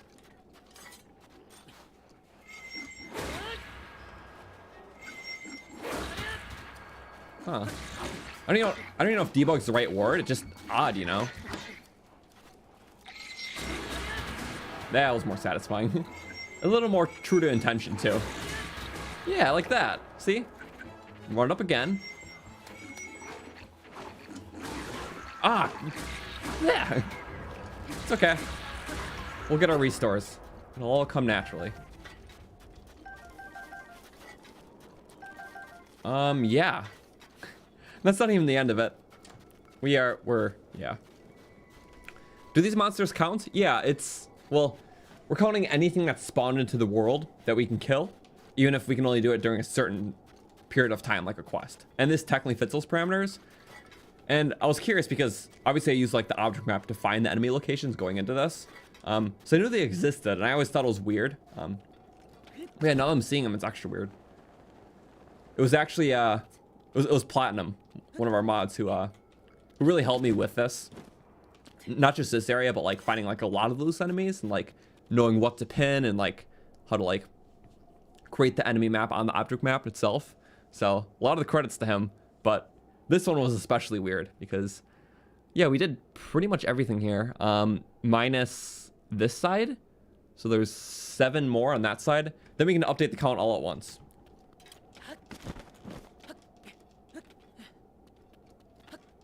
$3,000 enemies this stream, I'm really hoping for. Also, yeah, thank you guys for over 300 likes. halfway to our goal of 600, so I appreciate it. It's gonna be pretty fun. Desert stuff is always chill in its own way.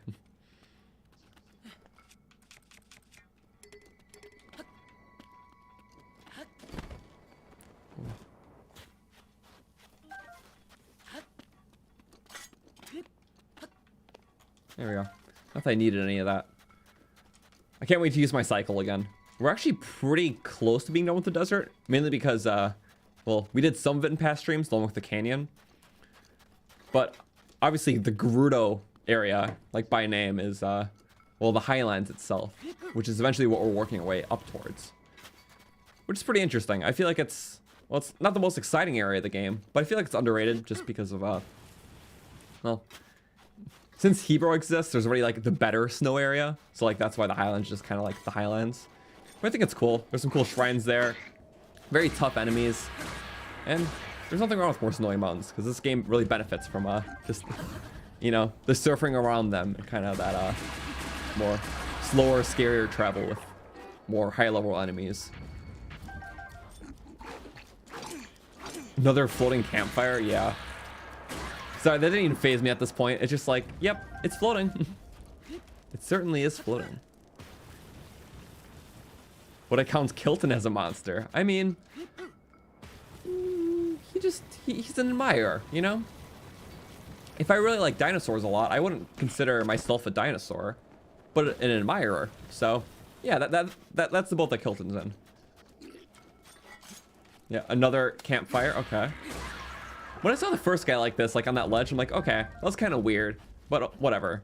Now I'm seeing like all these campfire camps. It's like, this is very strange. Like, why are they all here? They're just like trifectas of bokoblins. All the same type, all the same tier, all the same weapons, but this time not a campfire, so different. Still special.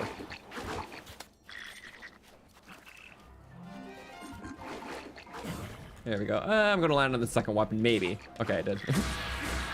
No punishment if the crime isn't that bad. Bye-bye. I believe that's everything, though. Do we technically even have to complete the quest? I don't think so. There's no sense in that, because we'd have to go all the way back to the shrine anyways. Unless the enemies respawn or something, which I don't believe they do. Yeah, well, let's check the map, because I believe that was everything. So, there was a 3-pack right there, 3 right there, 1. We did that guy, he was far up. Well, Zelphos doesn't count, does he? No. That's just really random. Yep, that was 3-pack, that was 3-pack, that was a 2-pack.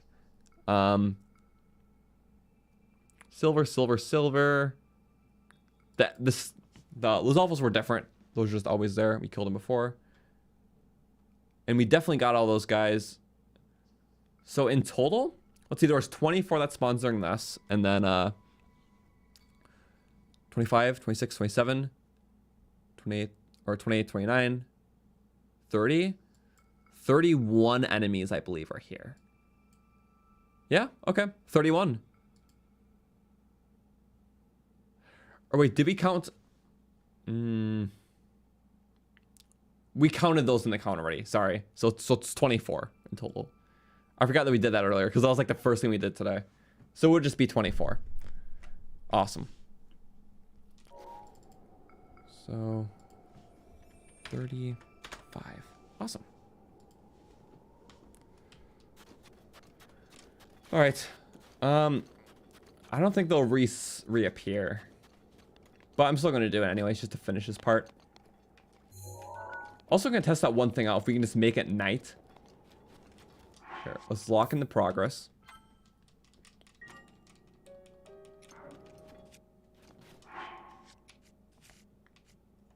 And then, yeah, we can take on the last reaches of the desert. There's a lot of interesting camps, the Molduga, some shrine stuff, so look at it all seen and cleared. Okay.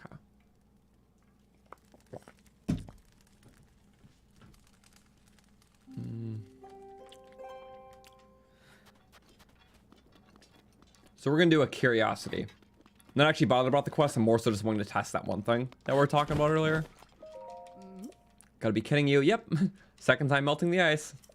Link's so proud of himself.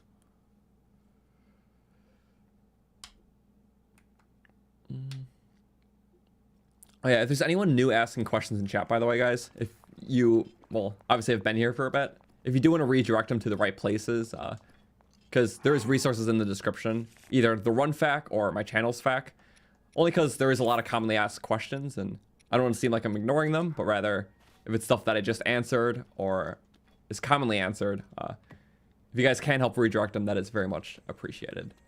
I'll just let you know, because I do appreciate that when I do see it, so thank you. But alright, let us see the campfire thing. Where did I put my fire? I don't remember.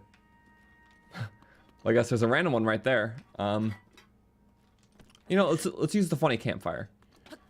Basically, I'm just gonna see if we can make it nighttime and then do it. Because we can't start the quest in the daytime. But I wonder if we can do the quest in the nighttime. Assuming it's started in the day.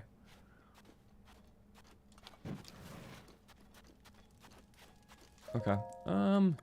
Nighttime. Because ice shouldn't melt then.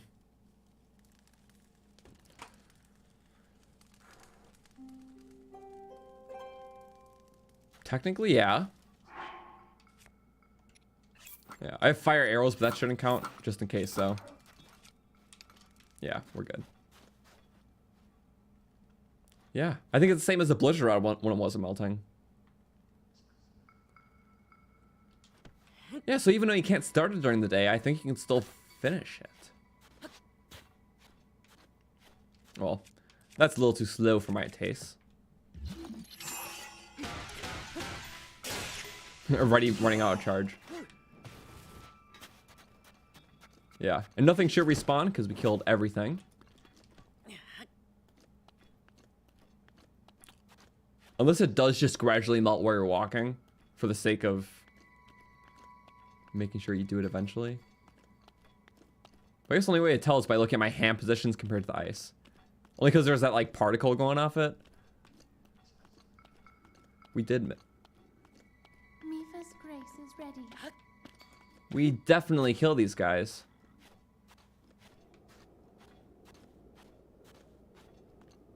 Did we not?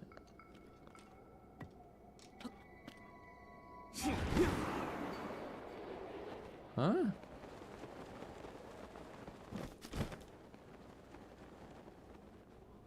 Huh, so maybe the debug enemies are just like a one-time thing because they're not even supposed to be there.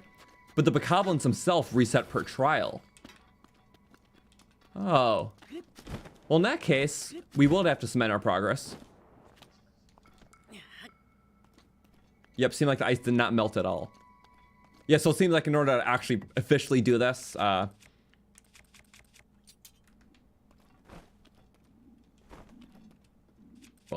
we will have to kill him on this pass. Let's go with us. Nah, because then we might be allowed to. Level 1 stealth is cool. Do not prompt me the boomerang. Okay, very interesting.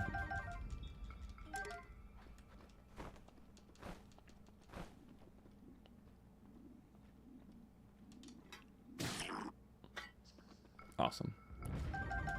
Yeah, so I guess in order to legitimately do this part, in terms of the context of it, killing all enemies, on the pass we will have to kill these 5 bokoblins and then transport the ice to lock in the quest.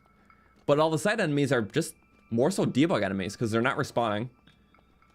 They're not supposed to be there because the only enemies that are actually in your path are these 5. Isn't that odd?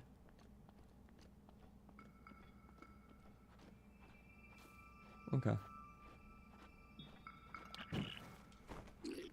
Did not mean to do that. But we're in it now. So, guess we fight. I was trying to get him. Ugh. That's fine. Bit of a weaker weapon. Oh, Moonlight Centaur? Sure. Oh, these guys actually have fire arrows, which could be bad if it hits the ice. Which is a bit farther back anyways. Oh, wow. We made it. There's gonna be rapid firing at me. Can't have that. Ones and ones until we get closer. There we go. Attack him while... multi-shot it. Yeah, there we go. Love the multi-shot. Distract 2 at once. Nice. All right. There we go. Now we officially killed him. Got some more fire arrows. I deserve the replenishment. Get away from that fire. Thank you.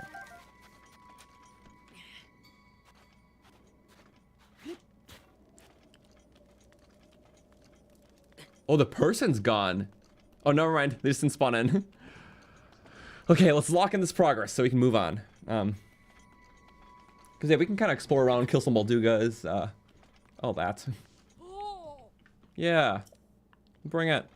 Ice did not shrink a bit. So, yeah, if you want to do this quest, literally get it during the day, but then make it night. That is actually such a good idea. It makes it very easy. And plus, that was easier than normal because there's also Fire Breath Lizalfos that we killed. So, you know, those can be pretty bad. And there's also a couple stall enemies, but we killed those too. So I guess if you are doing the night method, it is easier if you kill, well, obviously, the Fire Breath Lizalfos and the stall Lizalfos during night first. So there we go. That's probably the easiest way to do this quest if you're struggling. So, awesome. Let's keep going. A lot of areas we can go. It's that west desert that's mostly uncleared. But first, I want to... Oh, my map's being slow, probably because I have so many overlays on it now. We didn't do the shrine, which has an enemy in it. So I'm going to warp there, actually. Or it has 2 enemies in it. And then we can do the stuff on there. It seems to be a Talus and a Lizalfos. And then there's this whole area. I like this area a lot, actually. There's a nighttime camp. Okay. So, yeah. Let's do that. Perfect. I think we have a good plan. Also, I didn't show him yet today, but Baby Floyd's also here today. And he was on the ground, which he wasn't supposed to be. But he can stay at my desk while we do the shrine. Get more orbs and hopefully not forget to use them. Because, no, you know, we're already at 5. At least you don't have to take the ice all the way to town. That would suck. Yeah. A little too far. It'll just be more tedious at that point. Okay, this shrine should have 2 enemies. These don't update the count very fast. But it's all part of it. The goal today is still 3,000 kills. I really want to hit that. And there'll be some bits where it's slower, some bits where it's faster. Almost 400 likes? Thank you, I appreciate it.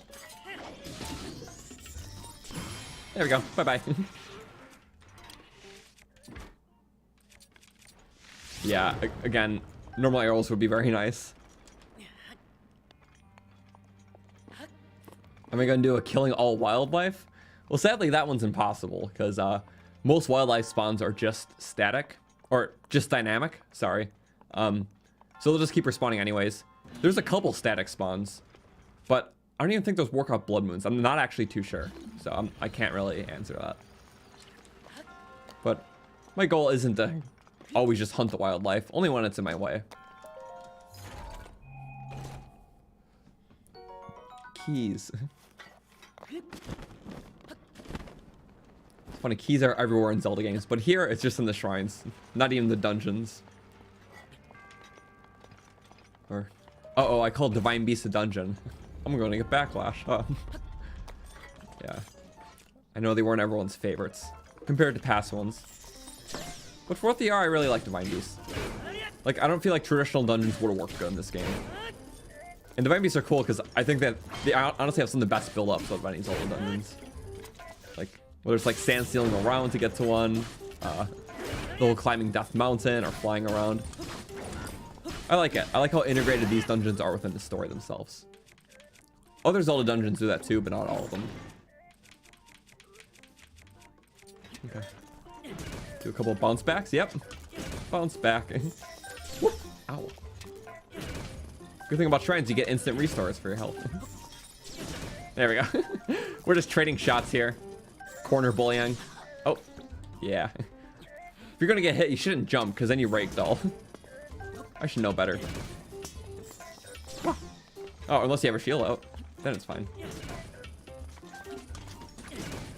Literally just stretching the damage. Well, okay. Don't know why I did it like that, but it was fun. So, who am I to say otherwise? What if we did 2 in a row? But a faster shooting bow, right? Do we have quick shot on one of our bows, right? I'm just curious if we can actually shoot quick enough to do it. Oh, that works. Okay. I just know it has to be electrocuted long enough, which... Oh, it doesn't work. I just want to see if we can cheese it. I know it's using durability and stuff, but... Look, it's more of a curiosity thing for me. It doesn't even do what? It just shows the cutscene and then just aims it. Okay. One more thing. This bow fires pretty fast. Huh. So it's not the speed that counts, it's the quantity? Like, what? Huh. I'm surprised the multi-shot did it, but not when it was constantly being shocked. Okay, that was interesting. More like a little experiment. Huh. I wonder why it showed the cutscene, though, for the multi-shot. So bizarre. Anyways, shrine's done, we get a restore. There's a way of getting around cooking food all the time. Yay. Oh well.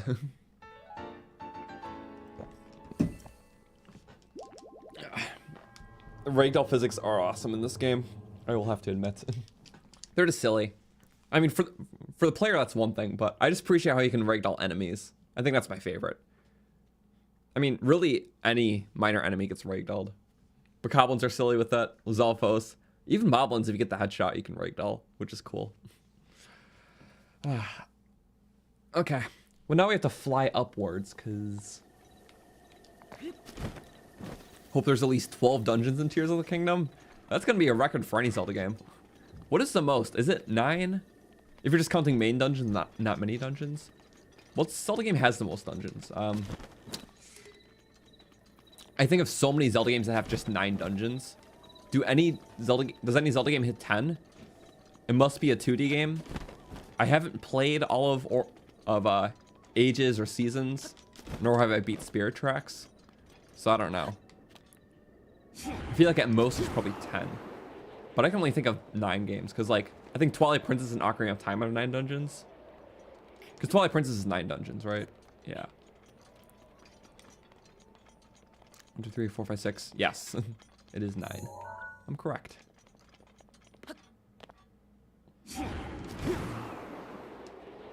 Hopefully you have a Divine Beast type dungeon in Tears. I really like the type of dungeon. In terms of like the puzzle structure, I think most people coin it as, it's usually called a puzzle box type dungeon. And basically what that means is that there's some sort of central mechanic that dictates puzzles around the dungeon itself. And you have to understand the relation between that mechanic of what you alter and the puzzles, like the grand kind of spectrum. So like with Breath of the Wild's Divine Beast, you have to understand the relation between how you move the beast with like the central column or like the trunk of the elephant and how that correlates to puzzles. And that's honestly like one of my favorite type of dungeons in the series.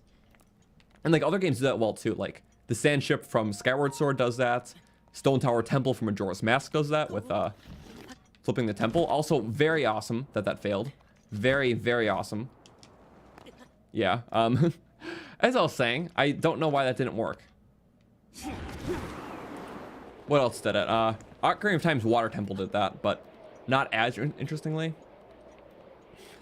Yeah, that's just unfortunate. Like, that sucks. But yeah, all of Breath of the Wilds are like that. All of Majora's Mask are pretty much like that, too. So, they're similar in that way. I like that type of dungeon a lot, and I hope there's more dungeons.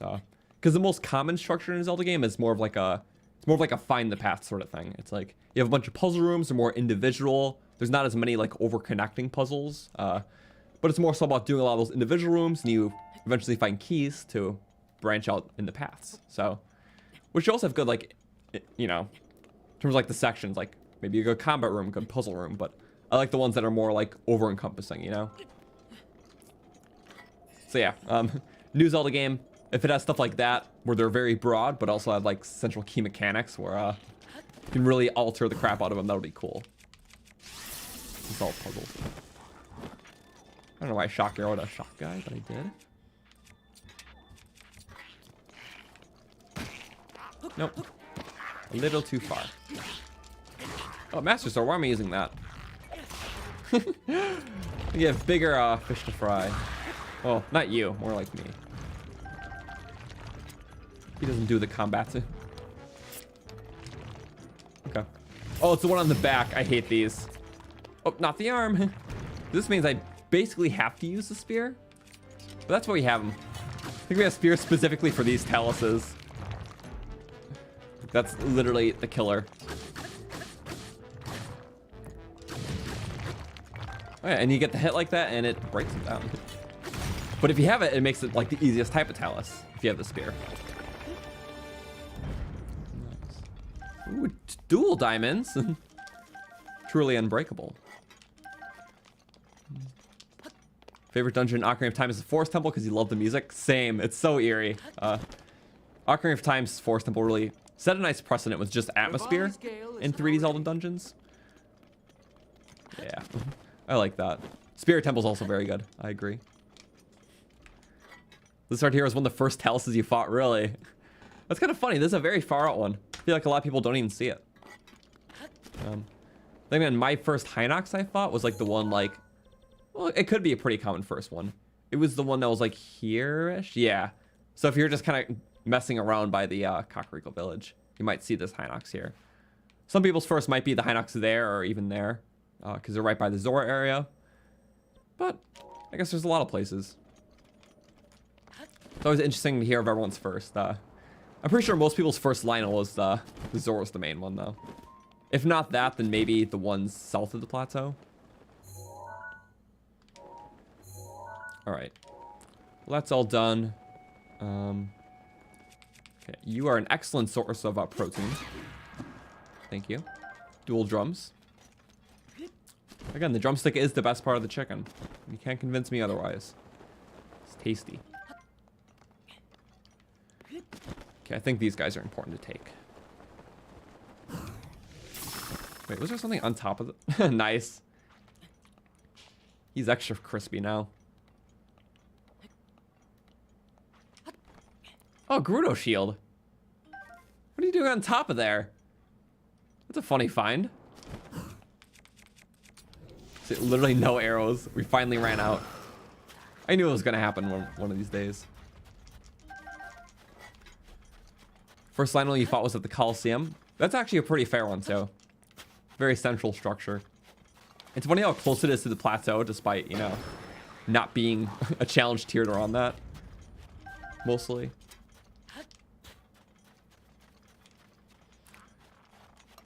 Oh, good thing I didn't walk too far into that. Yeah, it's okay. I should be getting headshots, but this works good.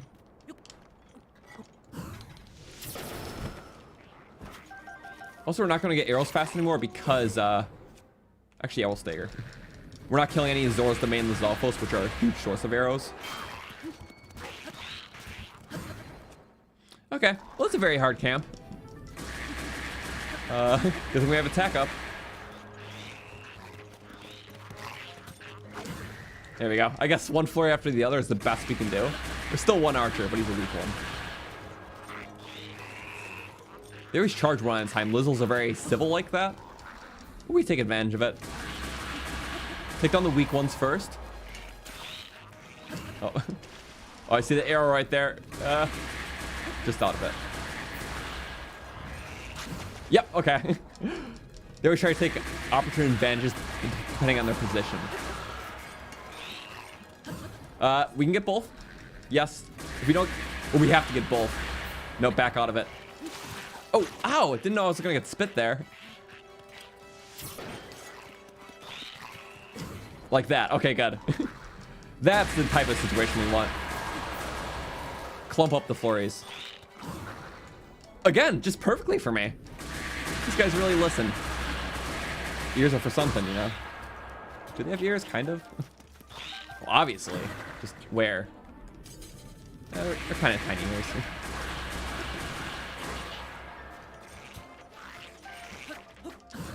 Okay. Yeah. We stay on our toes. And then, oh, again. This has literally just been flurry mania. I feel like if you just perfect the flurry, just hop around, stay mostly persistent. Oh, I feel like we should have looted some. I saw a couple gems despawn before my eyes. There can't be more than like 20 on a ground at a time of loose parts, otherwise you start despawning. Well, okay. Oh, we had this ball the entire... I knew that. Yeah, of course I knew that. That's why it fires so fast. This bow's arrows just fire extremely fast. I wasn't even paying attention. It just had that elemental effect, so just like, yep, big damage. That's all I care about. Hop over the bomb. That is basically useless against gold enemies. And we get a long throw Gerudo spear. Aren't these just amazing rewards for the effort you put in? It's always as far reaches of the map too. It's like there's a Gerudo spear. There's another really tough Lizzle camp in Akkala that gives you like a silver scale spear, which is the Zora one. So yeah, really not the most fitting reward. Okay. Also at this camp there is some keys that should be here, so I will need to make it nighttime.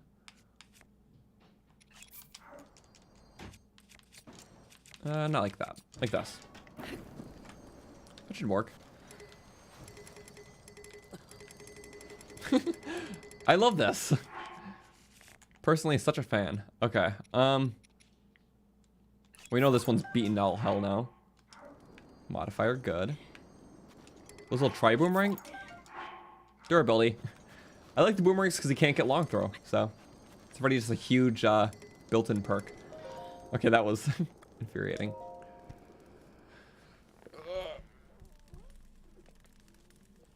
Am I ever gonna turn in my spirit orbs or upgrade armor sets? Maybe get the barbarian up because that could replace this armor. Spirit orbs, yes. It just we only have like 6 of them, and usually I do them in small batches at least.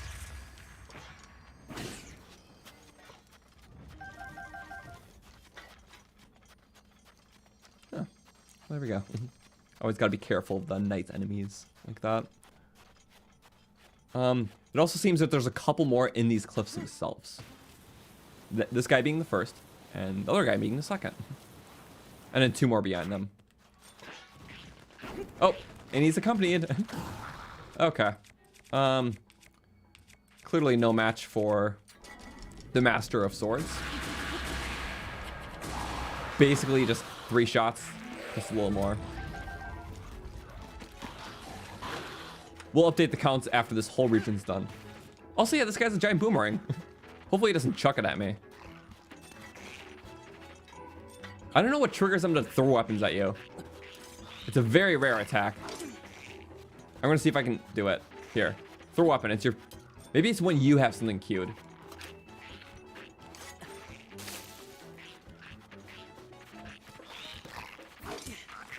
That's fine. We just dropped a giant boomerang and now wants us to grab another. I'm sorry. I know we're dying from the cold. It's totally fine. We'll let Mifa do her thing. Or actually, we don't need to attack up. We already have the Master Sword. This is a pretty secret area. And there's bound to be something in these, you know, this little canyon, sand pillar, rock area.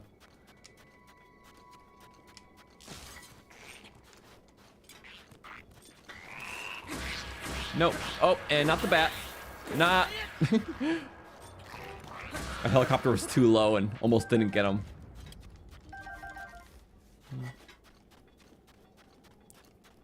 Do I have a mod to tell me where every enemy is, or am I just running around finding out? Well, a mod did help me of where to find the enemies. Although it's Platinum, but basically me and Platinum worked on, well, obviously there's an object map right here, but in terms of like what to type in, to find all the enemies and like the little nuances, because some are very detailed in how you get them to spawn.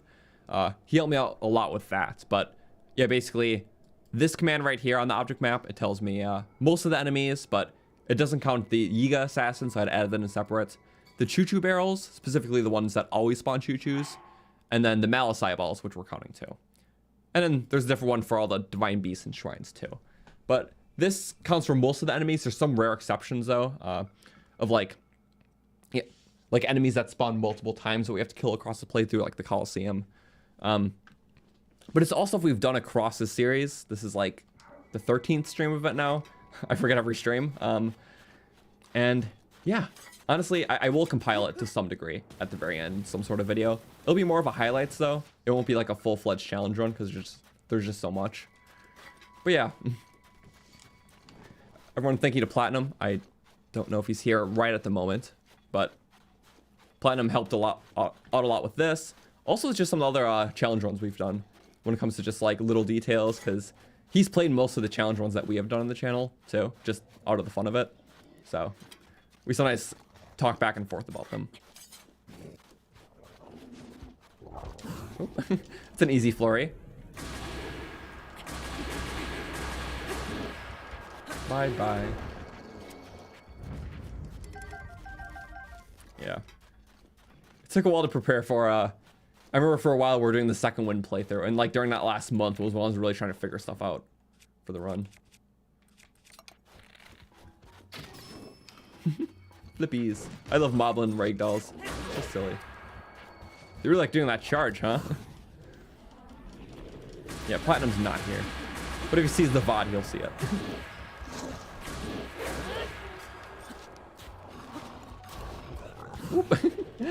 Love the Moblin charge. What's funny about the Moblin charge?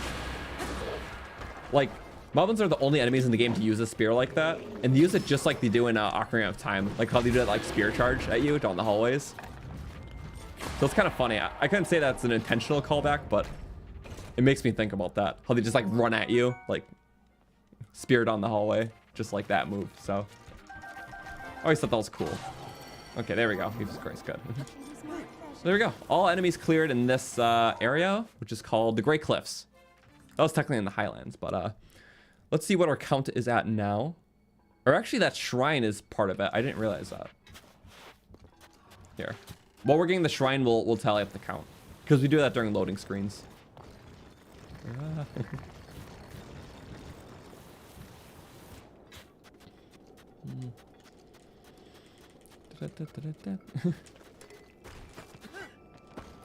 The stream timetable, we stream here every Wednesday night at 6 Eastern. That is in the description if you want to check it out. But that's our only consistent stream date.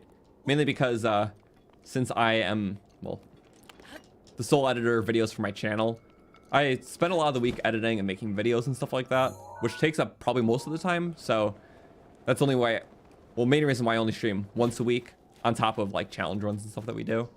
Like we just streamed the last run, the Korok run over the weekend, which was very fun. But I couldn't be one of those streamers that streams like 5 days a week because I like doing all different things. And especially with this game, I would get very burnt out if I actually put, 5 streams a week into a playthrough. Because, it's fun, but I'm not the type of person that can play the same game every day and not get burnt out. But once a week, I've always had a fun time, We've been doing weekly streams of Breath of the Wild for years, and I've always had a blast. But all right. That goes with anything. Balance out what you like doing so you don't get burnt out. And if you're really just hyping up that next thing, just sometimes it's okay to find other things in your life to kind of fill that void. 1 second. Let's count up all these guys. While the shrine loads, 1, 2, 3, 4, 5, 6, 7, 8, 9, 10, 11, 12, 13, 14, 15, 16, 17, 18, 19, 20, 21 enemies. I'm going to make sure that we didn't count the other guys, so. Did we count the 2 up top? I think we did. Let me check to make sure. 59, 60. Sorry, I'm gonna like rewind a little bit in the VOD on my end just to see. I want to see if I increase the counter after doing the Talus. Did I?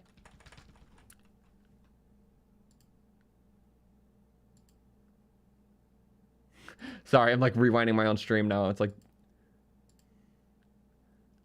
that was quite a bit ago. We did increase it. Okay, so down 2. Sorry, just making sure. I have to be thorough. We'll still check everything at the end, but Thorough's good. The Korok run had a crazy finale. That was probably the most intense finale I've ever played in a Zelda game. So, thank you to those who were there on Sunday for the Korok run. Yeah, we'll edit that in due time, make that a video. There's not going to be a lot before Tears of the Kingdom. I'm definitely sad that the Breath of the Wild era is ending. But yeah, we'll still do Breath of the Wild runs after Tears. It'll just be a long gap because we'll be playing the new game, and Breath of the Wild will not be the focus for probably a few months at least, because new game, of course. Almost forgot about the shrine. I like this shrine. Wish I had the Thunder Helm for this.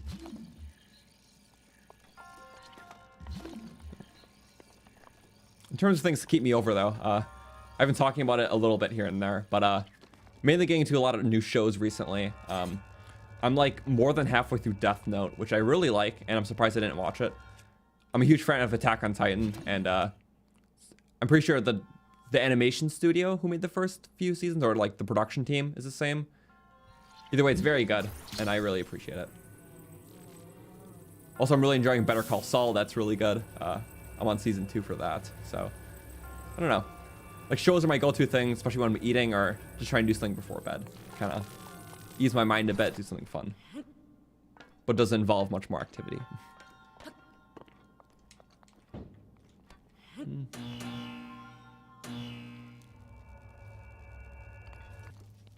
There we go. Chest. I didn't see the Guardians. It's just those two. That's all I gotta be here for. Another Moonlight.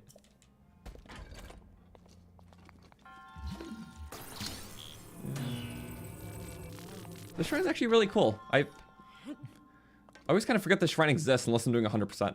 Okay, chuck it in. This is literally the shock trap without, well, the neural method of doing a shock trap without using the weapon glitch method. Kind of gradually shock them, but then you can't be on it. Okay, that's the 2 enemies in the shrine. That's literally what that's meant for, to kind of show you can do that. I like shrines that have a bit more depth. They kind of don't adhere to the normal layout of just like, you know, flat plains, some corridors, like one puzzle, maybe a second one, and then like an epilogue puzzle that leads to a bonus reward, but it's not required. I think this one is kind of an oddball layout, and you know, it's not fully non-linear. It just feels cool. You know, there's a lot of open space around it, a lot of little weird corridors. Oh, good thing we didn't fall down there. And that activates a shortcut. Just finished rewatching Death Note yesterday. Awesome.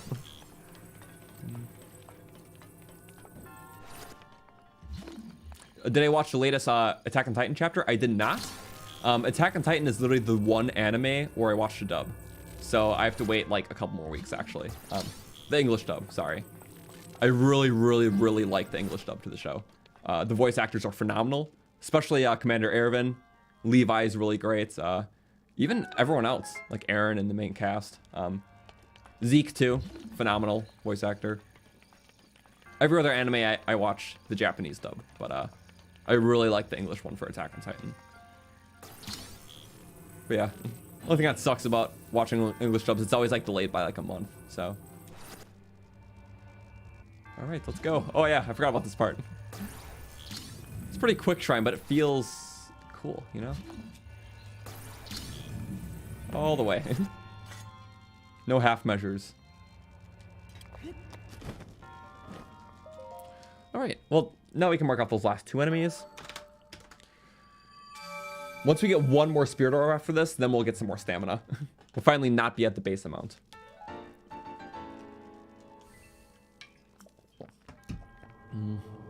Yeah, otherwise, anime, I don't watch a lot of others. Wasn't a huge fan of Demon Slayer. It was kind of fun, as amazing animation. Wasn't my thing. I'm more compelled by stories that are, well, just have more depth to them, maturity sometimes. And Demon Slayer seems like a pretty neutral anime, I would say. It's hard to like describe my sort of appeal for the things that I like. Mainly because I mean, especially with anime, I only been watching it the last couple of years, so. I mean, I'm liking Death Note a lot. I love Attack on Titan. I love JoJo. And a couple other ones are fun too. But I'm not like a huge anime watcher. So there we go. That's gone. We did that. I should nuke that. So if we look at our map now, we could make the descent there, although it's technically into the next region. I feel like maybe it's most fitting to finish this out. We don't have to do that shrine. Or technically we could if we pass it, but there's no, yeah. Okay. So basically that side of the desert's done. Besides that one guy, we're going to save that one guy for when we do this whole section though. So in the meantime, I might warp to Gerudo Town and just try to clear all these things. That looks best. Actually, I forgot to mark off these. That was from Champion's Build. There's 6 electrical Zelfels that only spawn during Champion's Build during the race. So we had to kind of do a goofy thing like with the Icehouse where we could only kill them during that event. Otherwise, yeah, let's take this out. Just cluster by cluster. Easiest, we'll probably go to Gerudo Town and rent a seal and just try to keep it alive this entire time. If we can keep it alive, that'll be actually very awesome. Even watching the Second Wind playlist and was legit confused why the shrine looked normal. Yeah, the shrine overall is really nice. Makes the shrines very pretty. Especially the apparatus shrines have just complete overhauls. Which, it's neat. Makes them feel a bit more classic Zelda dungeony. Should watch Violet Evergarden? I heard good things about that. Okay. Why don't I have the champion abilities disabled? I just don't really feel the need to play with Urbosa's Fury and Druid's Protection. I feel like I just got to the point of the game where it's like, it just feels more like a crutch where I don't need it. Because, I mean, with how much I've played this game, it's like, there's already a lot of crutches to make my character overpowered, and I don't need the ones of Druid's Protection and Urbosa's Fury. And plus, when you're playing with Pro HUD, it's kind of annoying just like randomly setting off abilities that you don't know when they're going to recharge because you don't have the counters. So I prefer to keep them off so it's not just like a surprise game to me. So especially with Pro HUD, I don't like those abilities. But Mifa's Grace is always a lifesaver, so like, why not? And Rivali's Gale is just amazing. So, can't play without those.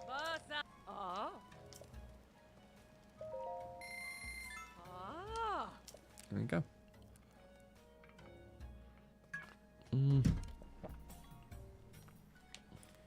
Didn't know Sandseal could die. Well, not die, but morally die, and then just like land on a rock, and then you can't ride him anymore. That's the definition of having a Sandseal die on me. Yeah, because that happens. I like ride around, and I get stuck on a rock, and then it just like literally gives up. Oh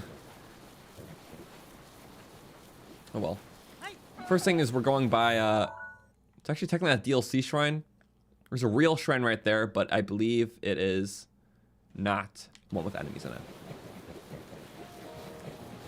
What I'm looking for right now is actually, I think it's at here. Okay, this is actually a cool camp. I have to make sure I'm going straight because I might be stuck in the sandstorm. In which case, I need to know how to get out. Sandseal having a midlife crisis, yeah. Gets bonked too many times, gives up. I would too. You need to find a better job, you know? They're being treated unfair at work. Then they should be able to break. Alright. You know, I said let's keep a straight line, we'll know exactly where we're going. Well, look, I'm kind of going back in my ward because this camp is a little odd.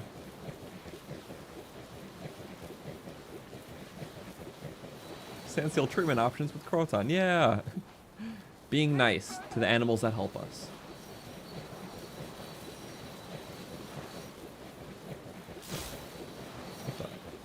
Is it this camp? No. I knew I was gonna struggle just a tad. Okay, if we get to the Yiga clan entrance, perfect. It's right there.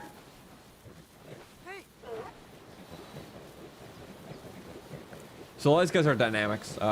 Electro Zelfels here, and deeper in the desert, you can get dynamic fire breath ones. Okay, damn it. My new favorite ward. But seriously, when is this just gonna work out?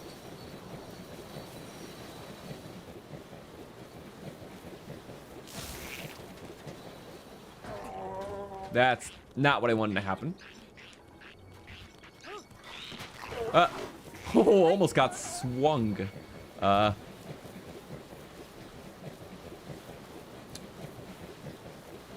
we're gonna stick with the plan this time and actually just try to do it. This is a pretty cool camp. I literally just can't get to it right now. Okay, get all the sandstorm, and as soon as it brighten up, we're just gonna immediately do it. Okay, how are we missing this? Okay, let's actually get closer this way before turning into it. I feel like that's a problem. We're just not deep enough in. There it is. Okay. I actually dig this camp. It's like right in the storm, but it's actually a very broad camp. We're gonna park our boat here. Yes. They're actually like on the towers and stuff. Keeping watch. In the storm too, that just looks cool. It's giving me Metal Gear vibes. Yeah, maybe I should hit that head. But the side arrow did. There's a hole just like a ravine. Hit that guy in? Sure. Yep. And then 2 hits, or 1's fine. That's okay.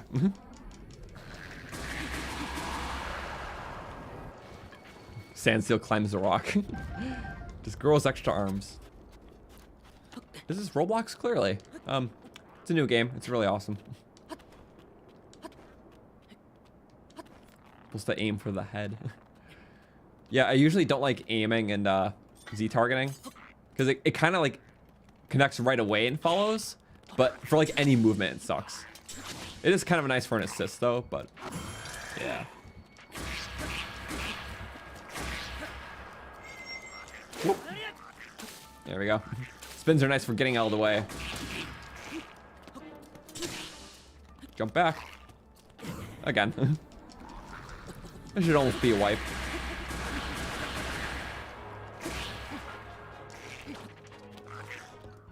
No. You really tried. They're agile, but easy to read out in lone quantities. Radiant shields are so cool. I hate skipping out on these. But I guess better than a Gerudo. Sorry, Gerudo shield. Gerudo shields don't have anything special, but radiant shields are very special. Because they have like no surfing friction, which is handy. There we go. Oh, off was not the intention, but I'll keep the result. Oh, damn it. He's gonna spin at me, maybe. Good. These are just very good region thwarters when you don't want to waste your bow.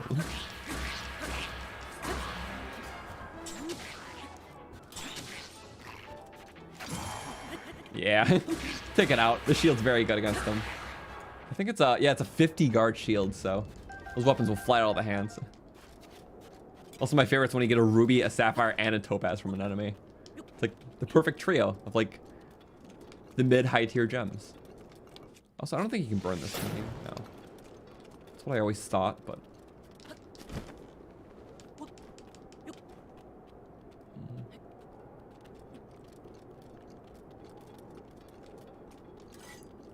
What do they see in the sandstorm when their vision is so bad? Huh. Well, it's funny. I feel like their vision has a blind spot, but it's not bad. I feel like technically all monsters in this game have the same vision, or at least the main 3. But yeah, they're really trying to keep a look on the sandstorm, which I feel like is their biggest flaw, you know? It's like, I know they can't see past the sand much more than I. Also, I really just wish I could use this cycle in like some of these areas.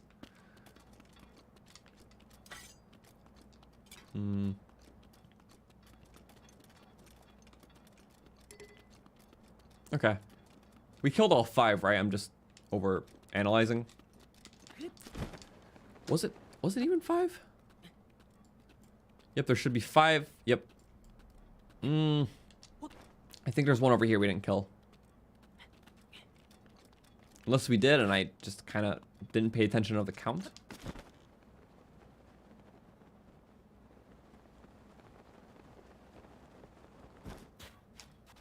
Huh. Did we kill 5? I'm sorry, I guess I wasn't counting. Wasn't counting my kills there. That's a problem. I don't have that on my Sheikah sensor. I think they're all killed. Well. It's okay. I'm pretty sure we did. I'm just like drastically second guessing myself.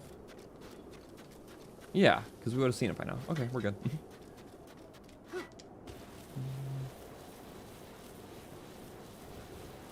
And yeah, I don't have a picture of all the enemies, so I can't like search from that way. Although that would be helpful. Also, is my seal still here? Nope, because they are not loyal. Damn. No loyalty with the seal. I paid money for you. Guess we traumatized it like one too many times. Even if that was just once. Okay. Well, it's up by 5. Sounds good. But I'm pretty sure it's the only enemy camp in the storm. So, I'm not bothered. There's a huge one coming up, though. Dynamic spawns. Yeah, whatever skeletons were here. Sure, the desert was just haunted by giant, beasts of some sort. Who needs divine beasts when there's just giant leviathan beast bones everywhere? Hyrule must have been a wild place back then. It's like the burial ground of all like the leviathans. Maybe that is it. Maybe like all leviathans in Hyrule, like Hyrule's history, were just buried in the desert. But sand erosion happened, and then they eventually just became uncovered. So, yeah, maybe that can be my headcanon. How about that? Here we are. I guess we're still in the Dust Bowl.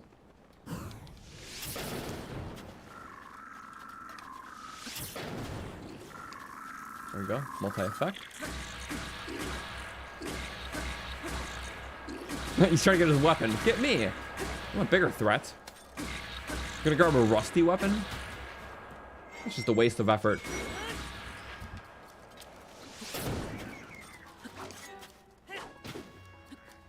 No. Hey.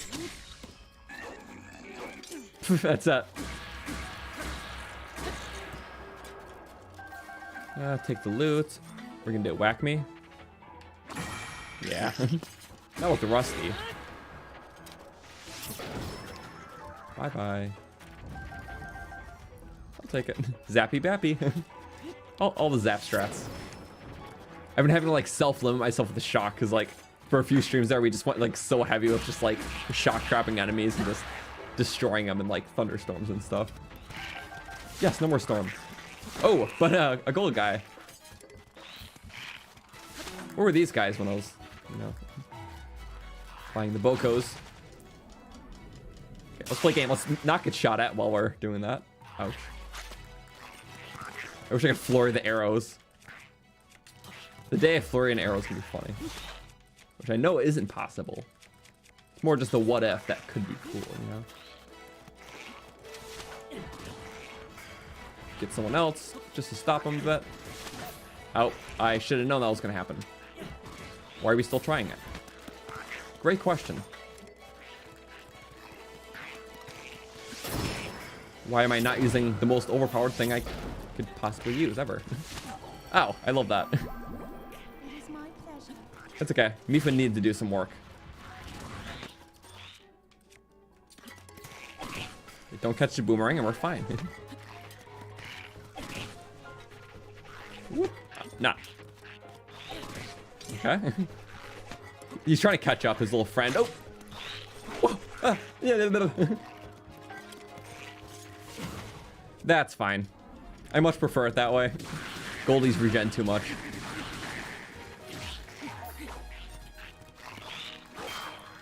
It's okay. Oh. Ah. I'm choking the combat. We'll just go into it. He needs to die. Wasn't having fun with them.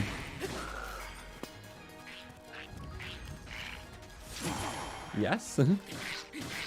Now, fresh fight. Sadly, not too much better. I might as well use a sword. There's a reason why we have it. Probably the best Lionel sword we're getting this entire playthrough. But without the attack up, look at that. The melting's too great.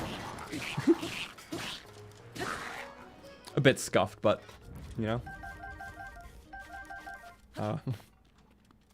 Why worry about deaths?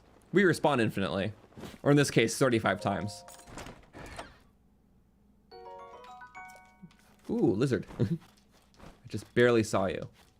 It's a hardy and a normal. Cousins. Cool.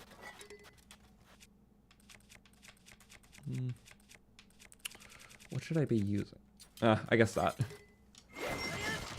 It's always funny getting to the point in the game where just your royal weapons are like the mid weapons, unless they're modified. It's like, royal broadsword. Yeah, this is the crate breaker now. Yeah, just break open things that have nothing in them. Sure, why not? All right, also, those guys are being... They've been getting chased this entire time. You've really stuck it out. Props for that, but it's got to end somewhat soon. Kill all sand seals. Yep. The greatest monster in Hyrule. You know, this time we're going to do a special. You know, I just talked about how I'm trying to avoid shock trapping enemies, but saying that really just reminded me of it. Here. You hit the jellies. They're funny. Yep, okay. Which one of you hit it? I'm not too sure. But you're all dying. Goodbye. Oh, that was my last Lionel bow. Duplex works fine. Bye-bye. Little just multi-shock orbs are brutal. Lost my 5-shot in it, but it's a very quick way to kill him. I kind of forgot. Shot can be broken when you just get the enemies wet and use the orbs. Chili Nutcake. Yeah, that's Link's title whenever he just he runs into the snowy area with just a fire weapon. That was like us earlier in this playthrough. We literally went to Hebrew for like a long while from like the early game. I don't know why. Or the Sims trying to get into Gerudo Town. These guys are funny. While trying to put me down. They really think their plan's gonna work. Yeah. Oh well. Like they're literally here just to try to get in Gerudo Town. Because they see it as an opportunity. But they're dummies. I can't wait to watch them get them thrown out. I wish that was like an alternate cutscene or something. Okay, let's see the counts, because that was kind of a lot of enemies. So, in this camp, we cleared 1, 2, 3, 4, 5, 6, 7, 8, 9, 10, 11. Cool. And then next we will go kill the Molduga, it seems. And then down there, and we're doing good. So 11 enemies for the count. 76. Almost 100 away from, well, the grand milestone. 3,000. Which as is, we're almost, 3/5 of the way, or wait. Yeah, 3/5. I think I said 4/5 earlier. I don't know, I can't do the math in my head. I'm just running to 5,000. Wait, it's going great. Change your skin? Oh yeah, my bad. Zelda just goes pay to win. You have to have weapon skins. You can't actually find armors anymore. What is this thing? Shrine quest. Light the torches. You don't have to tell me. I've played Zelda games before. I like how it's like the only clue that there's shrines here. Just like that, and then torches.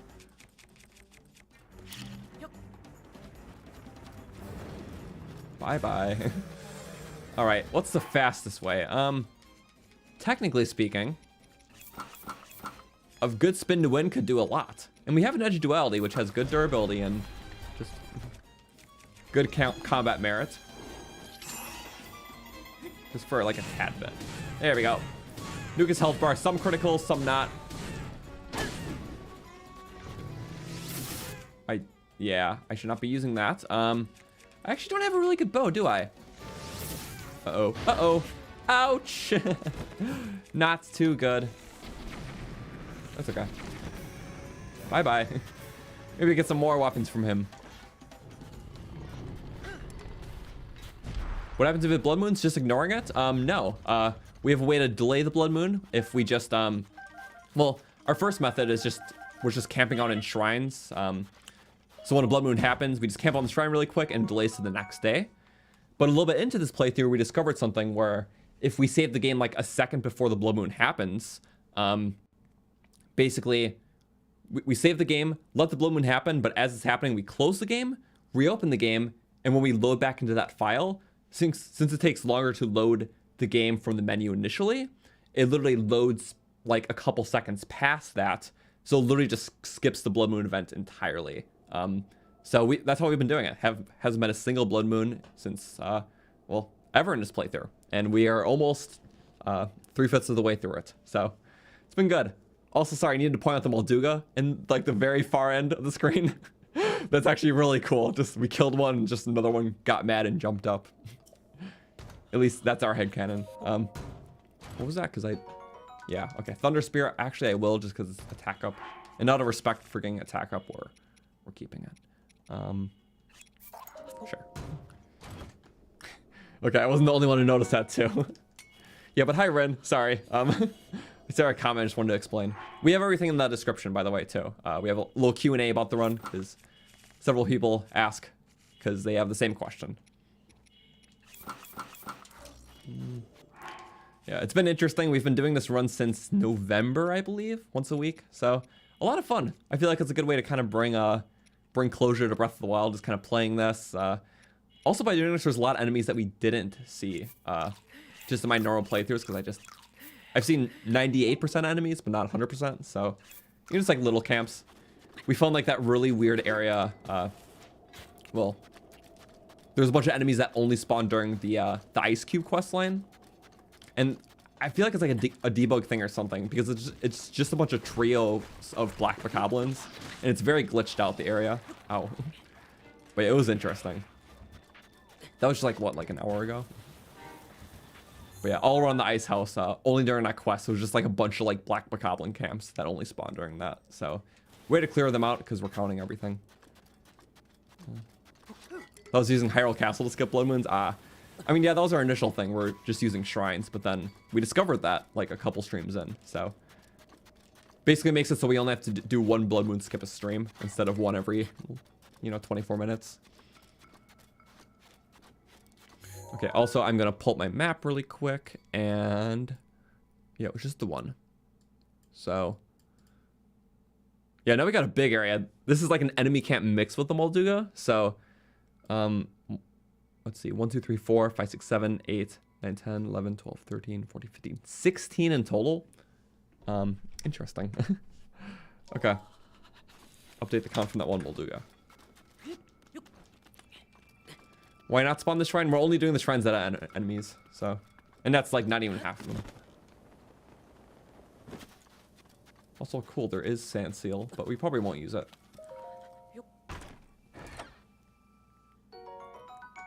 I'm not too sure which Lizalfos here are dynamics or not.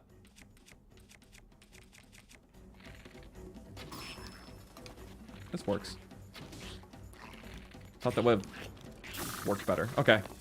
We have that for a reason.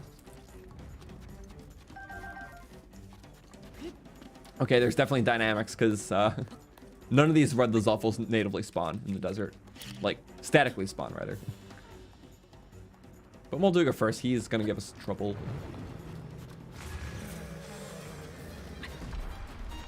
Oh, it's cold, I'll get my cold stuff on. That.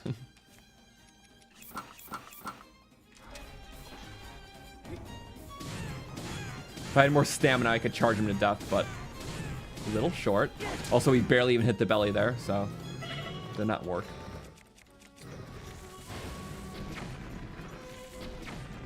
Bye-bye. It does the trick. Jumping infinitely on sand, because we can. Thought about learning any of the combat tech? Not really, honestly. Oh. As I just died to that. Okay, I thought we had Mifa's Grace. Apparently we are still in recharge. Maybe some of it someday. I'm really just a huge fan of vanilla Breath of the Wild combat. And I feel like the more I learn like the really like out-of-pocket fancy stuff, it just, I don't know. It's like maybe it just hasn't been my drive. And I guess since Breath of the Wild is such an open game, like I like using glitches. I like using, well, bomb parries is technically an exploit. Maybe, maybe not.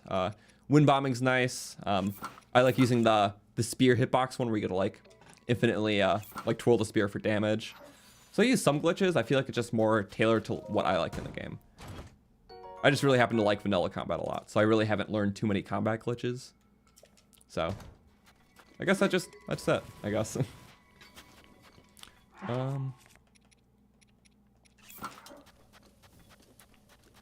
Yeah, I think most of these guys are dynamics. There's just a lot of them. We'll check after we kill the for sure guys here though.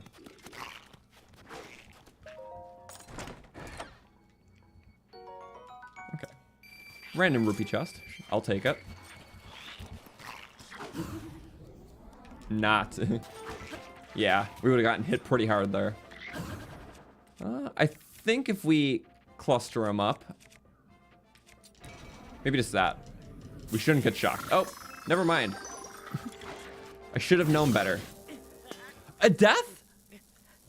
We actually died? No, it's been like months.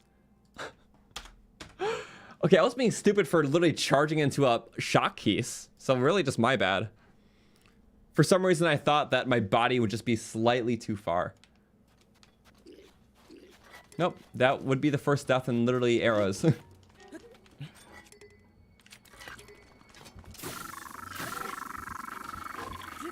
Yeah.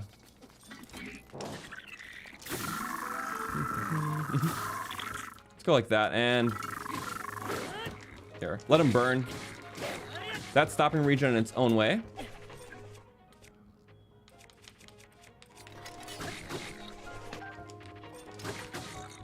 Here.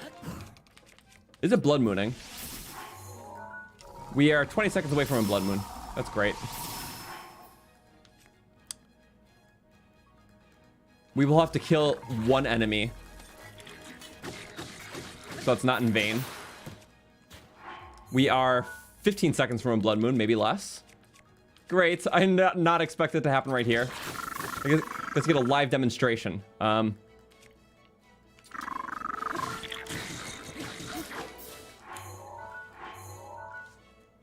50. Damn it.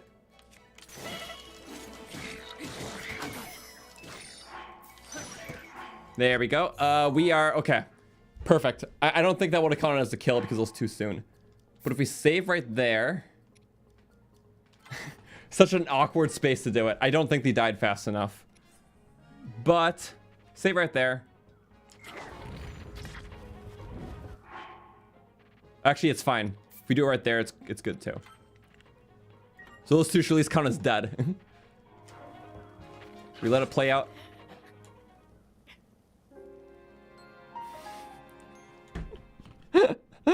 Oh, you're kidding me. You're joking. Yeah, that's always a fun one, honestly.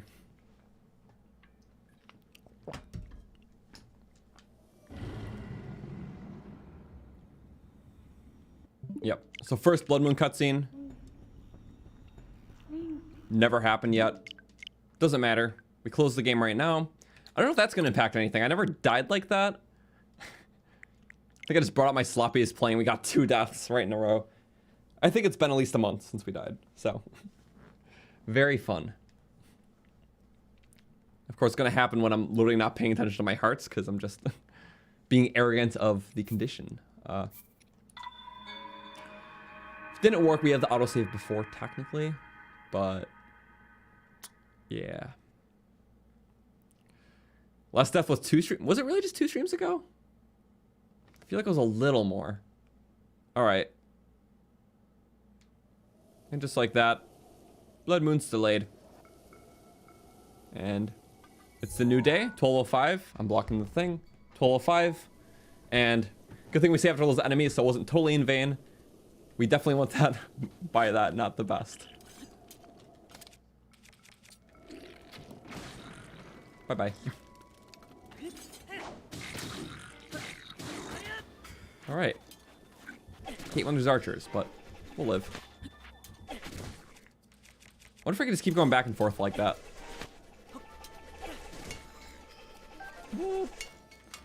I guess technically... I really gotta stop playing with my food. We should really just eat the meal.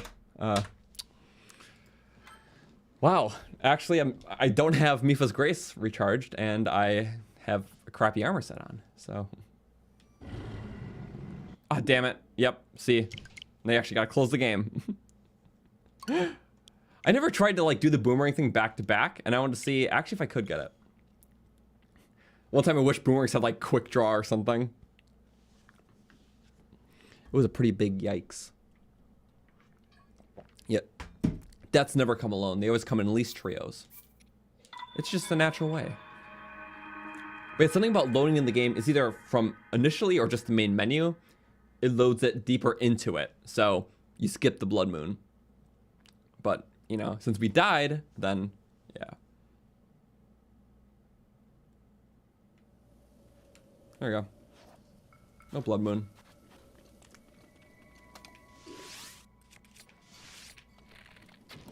Okay, do the same thing again. Getting silly with it.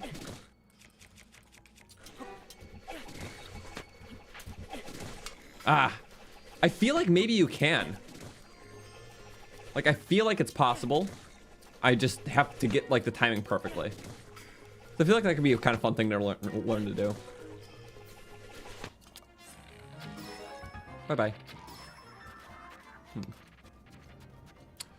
Man. Well. Save again now. You understand the struggle? Oh, man. It just, yeah, it seems fun. Okay, I'm not having that again. Let's safely save. Also, yeah, first thing that we're doing, or main thing that we're doing is we're not going to update the counts until we got all these guys cleared. Just easier that way. So it looks like we got one more pack of silvers, and then we just got to find all the black lizzles out of the elemental ones, which, yeah. Basically just going to involve killing everything, just so I can know what I'm actually going for. Drill shaft, long throw, throwing spear. The champs. Yeah. That's important. Maybe I should get a better bow at some point. Okay. I really waited that one out. No easy elemental counter. Master Sword's not charged. This guy shouldn't be able to one-shot me. All the seals are just rubbing on their bellies.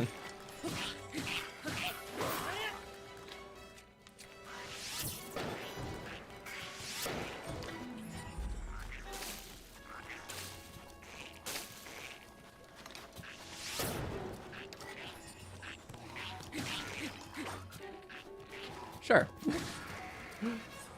He's gonna hit me. Damn it. Desert enemies are still spaced out. It's like, eh. There we go. I guess that's fine too. Should we just use it? Yeah, we'll find better weapons. Really, I gotta just break some of those so I have more room for things that I know are fresh in durability. That's really the goal now. How much have I killed? Too much. Or 500 likes, thank you guys. Yeah, 600 is the goal, so I appreciate it. Thank you. Yeah. I really do appreciate the desert area. I never really knew how clearing all of it out would go, because I definitely have killed most of these guys before. I like a lot of these bigger camps that they have, especially like, you know, being like the Molduga area. So just there's really a lot here between, well, find the Molduga first, or if you don't, you can like knock the enemies too into the Molduga. But wrong way, Link.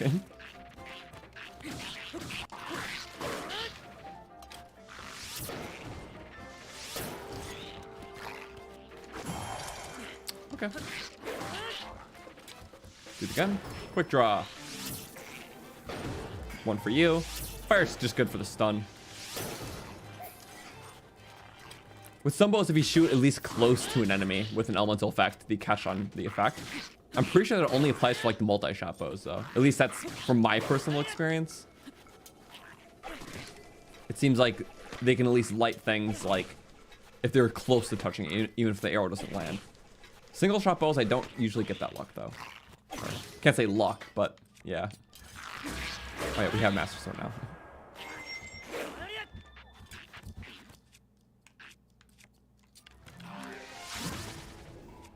That's a bit better. More true to intention. All these goldies. I feel like the regen and Master Mode kind of ruins the fun. It keeps you on your edge a bit. Because I feel like without it, things would still be too easy. Like, late game would be too broken still. Yeah, it's meant to just kind of just keep a player really acclimated in combat. And like not just make like sweeping runs. Like you actually have to be a part of it to do it. Which makes sense. So you're less able to kind of cheese it. And it's only for Master Mode anyways, so there we go. Really not having a good combat brawl here. Like ever since that Molduga, just literally it's been like very soured. And I'm letting it happen. I'm really letting it happen. I don't know actually. Yeah. Phil's telling me to eat food doesn't really help when I just get hit anyways. Okay, I know we're back here. No, I really don't know what I'm doing. I'm gonna be honest. No, you know, we're not eating food. You know what we're doing? We're instead freezing our ass off in the desert so I can have my attack up. I don't care. We have hearty bread. We're just gonna save after every enemy now.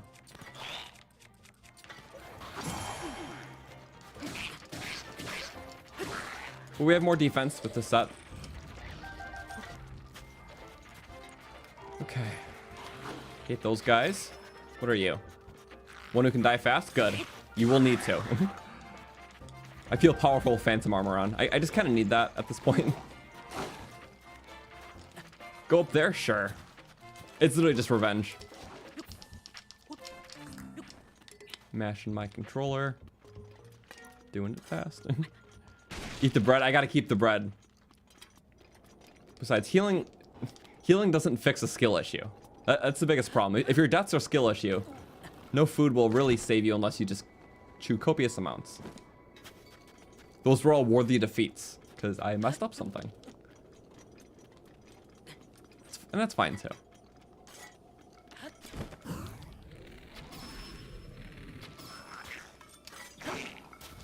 Bye-bye. That's the Goldie.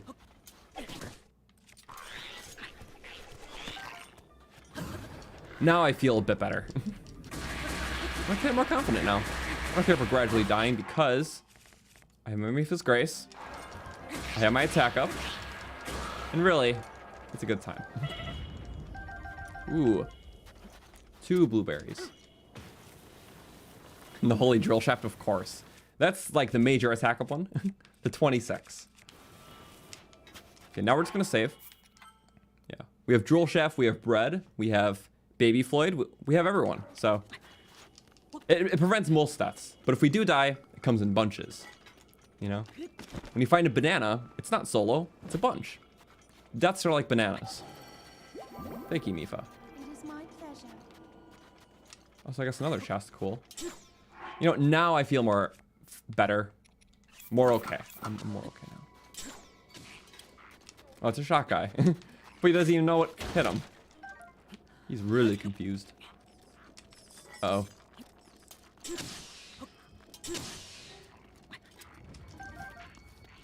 Alright. Well, he can be mad.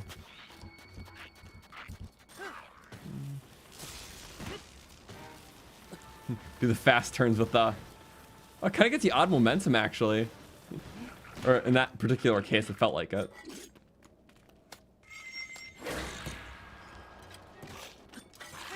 Whoop! Ouch! That Picable's back is cracked. Yeah. I mean, if it was really messed up, it might have helped it, but I doubt it.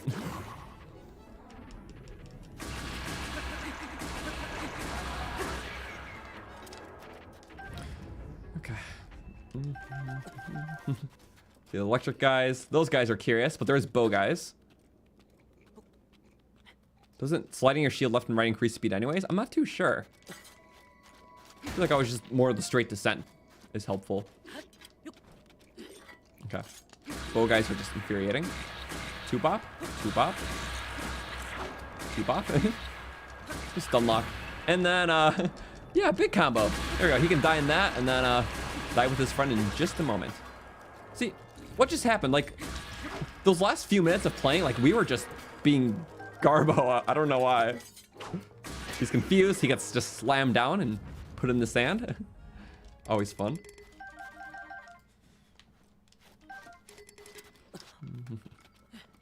Love it when they just freak out. It's great. All to my mercy. And all that crate just for one fruit? Ah, you guys have too much container and not enough space. Ganon doesn't ration them, right?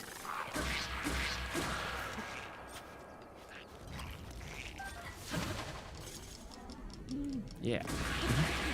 Weasel tail being bolt and bullet time? Or maybe not. Whoop! Slight stun.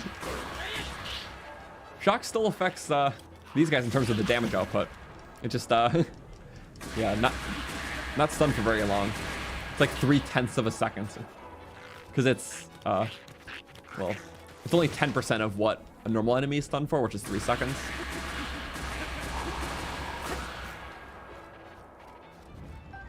So tons of bomb barrels and all that fun stuff.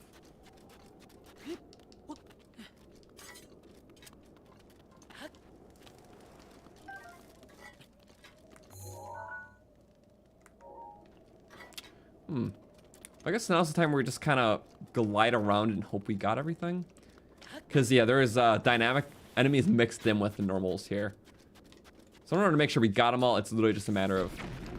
Sorry. Not mean to hurt you, but... There's a means to an end. If it's electric, we ignore it. Not an electric. It's important that we got it. Whoop. A little off, but still got on the blast. Maybe trying for more direct hits is more worth our arrows here. These are weak ones, but... Yeah, dual blast. Kick him into it. I wish I could, like, flip him or something. Oh, not quite that. Last arrow? Sure.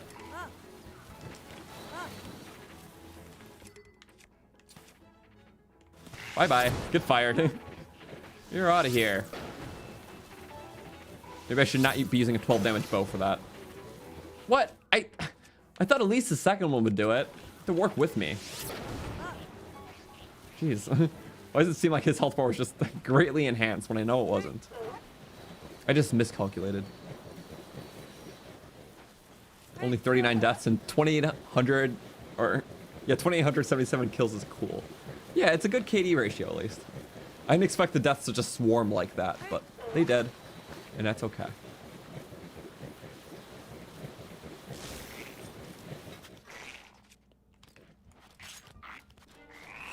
Nope.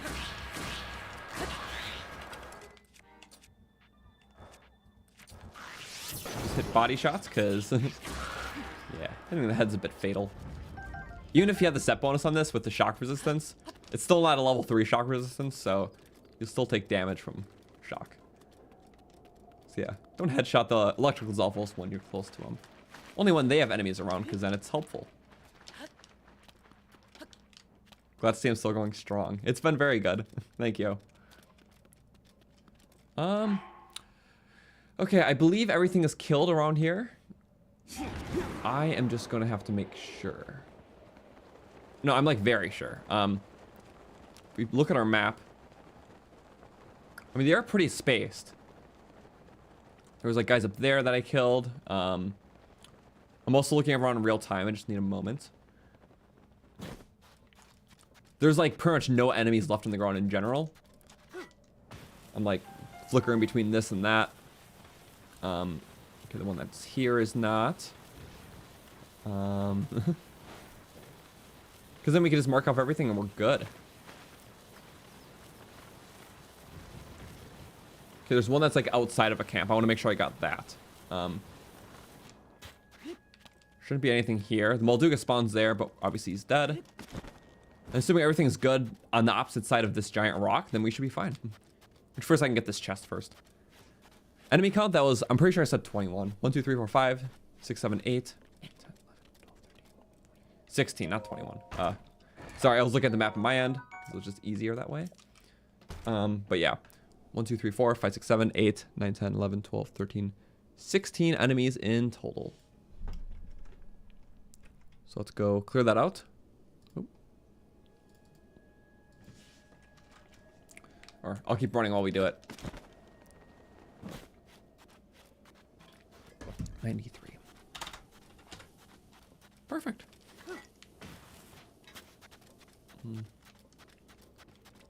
For enemies by the camel, there were a couple that we did earlier. Oh, there was this guy. Okay. I was assuming we killed this guy. That was. I'm happy we checked it. But yeah, sorry, the camel enemies, yes. Oh, this is dynamic. Never mind. But yeah, it was just a couple enemies during like the sandsteel race, so we killed those guys. But like the broad area, it's a pretty empty area actually. So okay, we're good. Next area is just this camp then, and we're almost done with the desert segment. It looks like there's 1, 2, 3, 4, 5 more camps. And one of those camps is just the Molduga, so it's not even a camp. But after those 5 clusters in the desert, it looks pretty good. I think there's just like one little thing we missed in the canyon. And then we could start charging up to the highlands. Yeah, that'll be good. Only makes sense to finish the desert and charge the actual location with Gerudo in its name. Gerudo Highlands. Because funny enough, this is the wasteland region, not even Gerudo, just wasteland.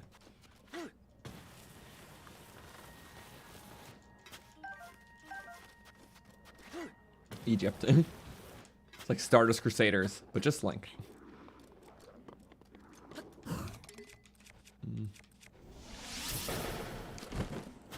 Yeah. I always appreciated some of the inspiration for some of the cultural things in the desert area. Specifically for this game and even Ocarina of Time. I don't know, desert in Zelda games are just like nailed perfectly. And I love them. Twilight Princess also has a phenomenal one. Like Arbiter's Grounds is like one of the best Zelda dungeons. I like the build up to it, and Ocarina's is great. Skyward Swords is awesome. It has a lot of like past and future sort of things, like the era split mechanics. Yeah. There are no bad Zelda deserts, at least for the 3D games. But yeah, Majora's Mask and Wind Waker. Ooh, we actually floored into that. Good. I was hoping. Did you pick up something? Oh, shield. Yes, we can do this. Uh-oh. Yep, that's why I just let it happen. Yep, okay. At least they're shocked so I can get in some quick damage. These guys can't play around. I can't just flip my way around. I don't think we have a multi-shot, which is not good, but we do have a bomb, and bomb arrows are good for regen.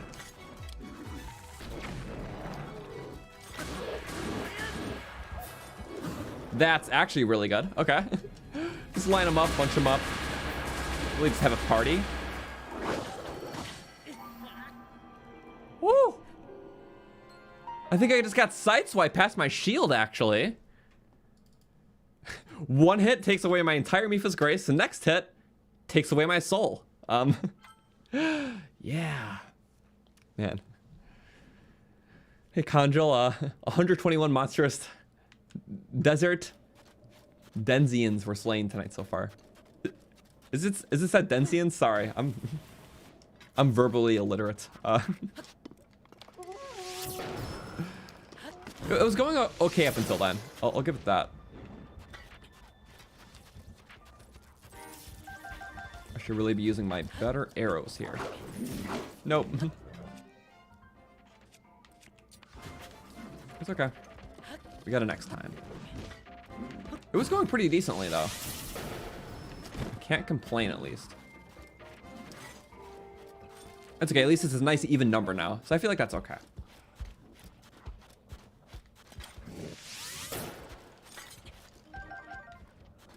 What are you even on about, Lizalfos? A spear might get back all the way there. I know it's minimal damage, but it sets up whatever I want to do. Oh, come on. I was really hoping to get them all. Yeah, it just kind of regen back. I wasn't confident in that situation. Okay, sure. Wasn't the guy I was hoping for. We definitely have to kill the silvers first, though.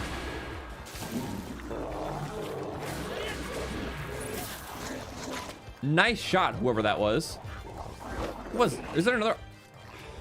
Damn it. Okay. All my headshots fail. We kind of have to restart the encounter.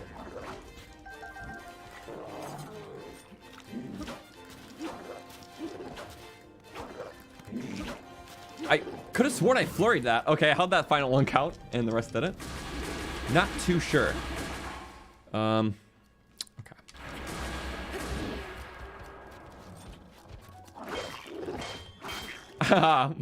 Didn't have an eye off guard.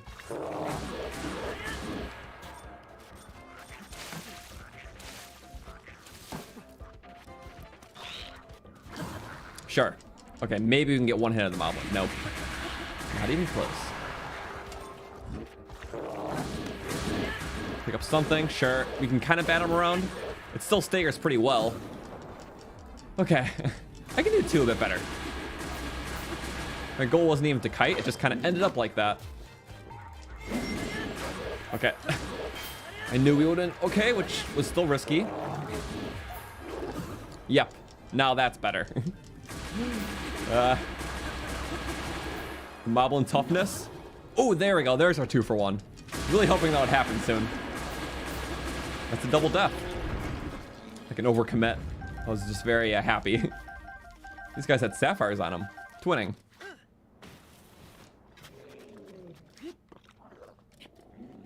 They're mad, but you don't even know your friends are dead, do you? You could have helped. Why didn't you? Seems like you would have been happier with them alive. Oh, good thing that didn't connect right away. It was a bit tricky. It's okay, we got through it.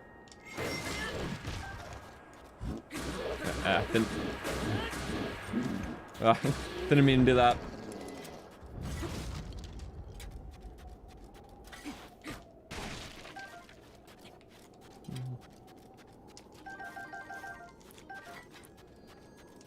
Can you play this on the Wii? You know, just have the wiggles for the controls. Remember when Zelda forced motion controls were a thing? I didn't like that for Twilight Princess. I guess I wasn't too opposed because I was pretty young anyways. I just didn't care. But I don't know. Motion control works when it feels like it's actually like a definitive way to play, or it's like a unique gimmick that only motion can replicate. Sort of like Skyward Sword. Like Skyward Sword's motion controls were really cool because you could actually direct your sword, and it worked really well. But when Twilight Princess had them for the Wii, like, the game was just as playable on GameCube, and that's why when it came for the HD version, that wasn't even an option. Like, it just was on the Wii U gamepad. So yeah, I'm happy that like unnecessary motion control stopped in games. Nice. Sneaky Lizzle. But yeah, Skyward Sword is phenomenal. I know there's like a button mode for Skyward Sword now. It's good for accessibility, but if you have the means to play motion, definitely do it. It handles very, very fluidly. A lot of people didn't like the motion of Skyward Sword on the Wii, but also a lot of people didn't realize that it used the sensor bar to like level itself out. So if you're in a bad position from your sensor bar, you're always gonna have like an uncalibrated controller. So a lot of people didn't notice that, which is why people struggled a lot. Or the fairy cursor in Twilight Princess. Oh my god, I remember that. Yeah. Oh well. Much preferred on the Wii U. I do kind of dig the appeal, like the original graphics though, like the non-HD version on the Wii and GameCube. Because it had a nice grittiness to it that the HD version kind of cleaned up a little too much. It's a very small nitpick though. Twilight Princess is still phenomenal, as with every 3D Zelda game. Yeah. Oh well, Wii was still awesome. It was truly a time. that was the era I mostly grew up in, and yeah, had a lot of fun. But yeah, a lot of the games were very gimmicky around motion, and motion was not that developed at the time. And my stance on motion is, if a button can do the action just as efficiently, then the motion control is not good. Like some Wii games compared to like their Xbox counterparts would just be like, it would replace one of the button controls with just like a Wii waggle, which didn't make sense. But as soon as controllers started having gyroscopes in them, like in like the late Wii era, that's when it started getting cool, because that's when you got like stuff like Skyward Sword and eventually stuff like this, like gyro with bows, which is much better compared to just sticks. Because sticks is not very good for aiming. Only reason why it's been made workable is because games have to literally program like auto assist, aim assist in there to help. Because sticks, you can't be very accurate with them. So like any first-person shooter, or a lot of shooters, have aim assist that you don't need with gyro, because it's more precise. Uses sticks for big motions, gyro for little snapshots. It's very nice. Probably the best alternative to mouse and keyboard there is. And a lot of people just turn it off right away because they just are still traumatized from the Wii era motion controls, which I can't blame, but always give motion a chance if you can. It is very, very helpful. In the Wii era, definitely tainted it, but it's good. Don't know why people hate motion. Aim at rocks. It really does. I love it. All right. Anyways, I'm gonna pull up my map really quick. We just did the skeleton, which was hard. 1 second. Luzolfos. Yep. 3, 1, 2, 1, 2, 3, 1, 2, 3, 4, 5, 6, 7, 8. 8 of the enemies. Those are all cleared. Okay. 901. All right, 99 away from the milestone. We can do it.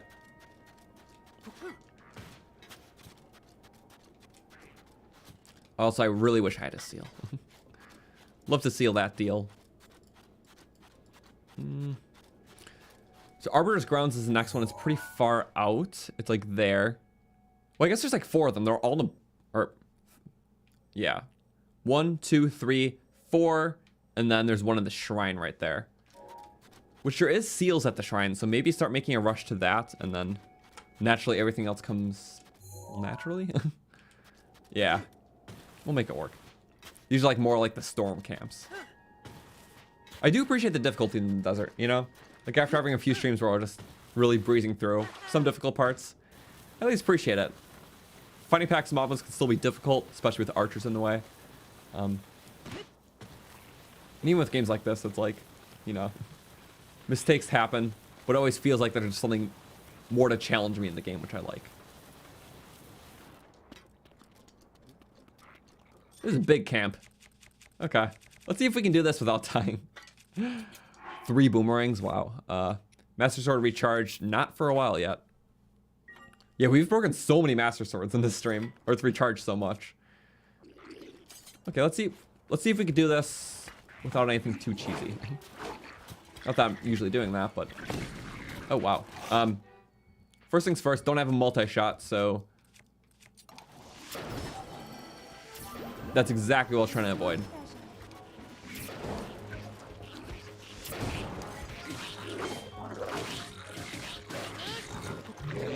Okay, he's gonna get mad. I see a great opportunity. Good thing about this bow is quick shot built in it. Arrows fire faster. It really is just this prime bow. In between shots, I'm just gonna knock him out a bit. Then he comes up, so we can do that. Kind of like the stun all button. We just need a second to think, and it doesn't give you that second. Someone else picked up the bow, didn't they? I think someone else did. That could be the issue. Okay, let him be mad. But it does bring them quite far apart. Oh, actually, that's fine, you hit me. But I was planning on dodging that, so... I was trying to say benefit of the doubt. I hate when they jump like that. No, I'm not getting hit in that. Good thing I had my shield out.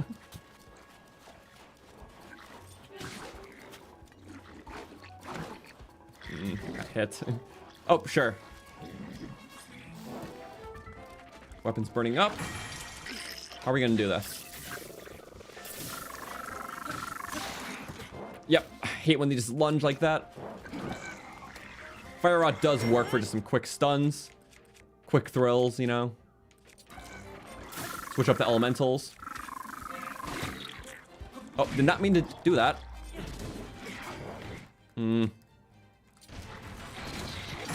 Oh, I was trying to catch the boomerang. That was a totally unintentional parry. Oh, maybe I could have taken credit for it though. That would have been cool. Oh, nice. Okay, now I'm just doing a lot of dodging, not a lot of hitting. Okay, the bow guy needs to literally perish. Or as long as he's being thrown. Ow. Well, a good thing, yeah. Okay. This is where we eat the good luck bread. I knew it was going to come in handy for some point. He's going to throw the archer again. Throw him right into it. Yep, just like that. Thank you. We actually baited that out. I was so shocked. Shock orb, please. Shock orb. Fine, I'll do it myself. Okay. Now that we're like that, I'm going to do spin to win. I finally got them together. Even not a spin to win because we don't have a lot of time to do that. Nice. Ah, no. 2. There we go. And a flurry for him for a weak hit. 1 more. Okay, I know it's badly damaged, but we're getting better stuff anyways. 3 for 1. It did not tumble any. Tumble. Yes. Okay.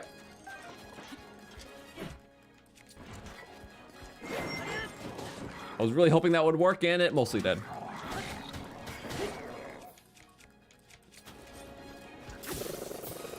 Come on, there's of course another archer. There's always a bigger fish. Okay. I don't have a lot of say left in this fight. I really don't want to increase the death counter much more. We'll go with attack up. I can tank ahead at least. Dual purpose. There's just so much, and you know, we need more means to damage. There we go, like that. Let them suffer. There we go. I know that guy in the back's gonna regen, but we'll just let him. There we go. He can buzz off now. Really using everything. Not as many replenishments as I would have hoped or thought.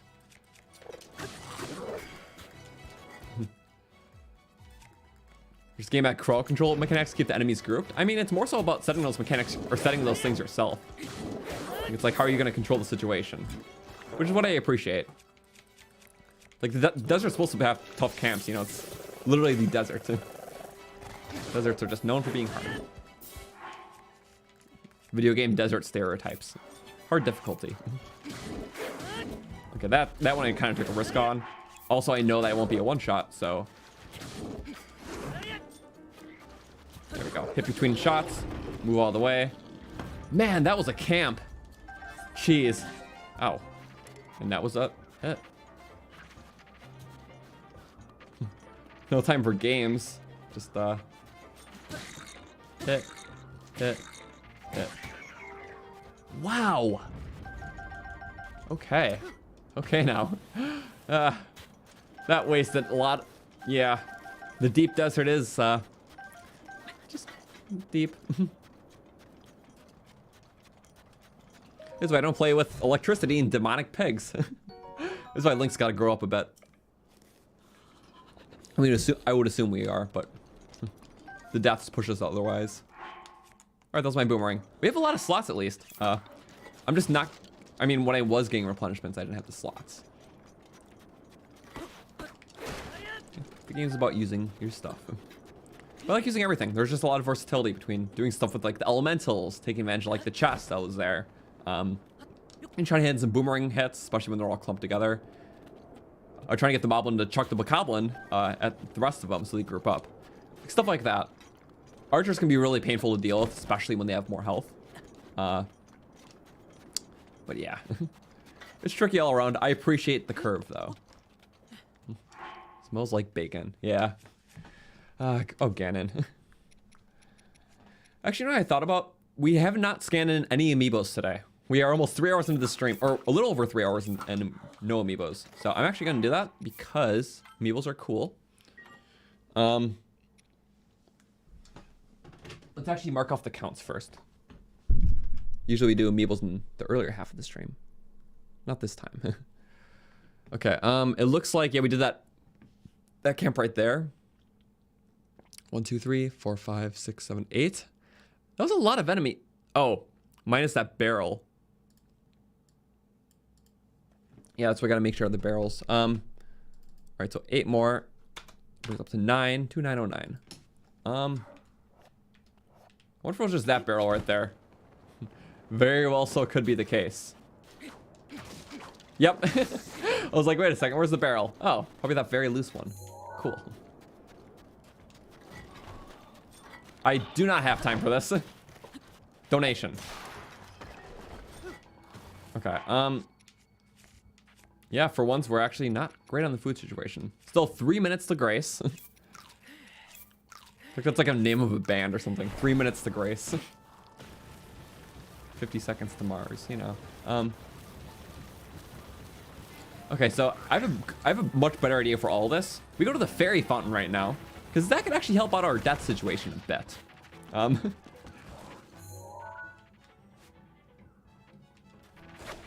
Oh, look at that. We went kind of the wrong way.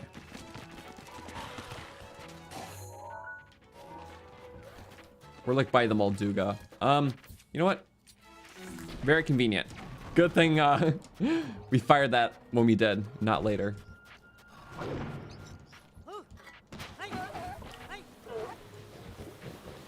You know what I just said about the fairy fountain too? We're right by the Molduga, and that's really far out, so I feel like we should kill it now. Okay, yeah, I know. My plans aren't really the best.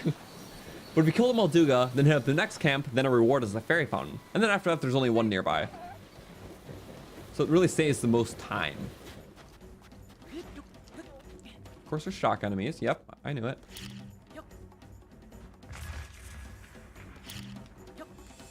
Where's my spear? We got the drill shaft, of course.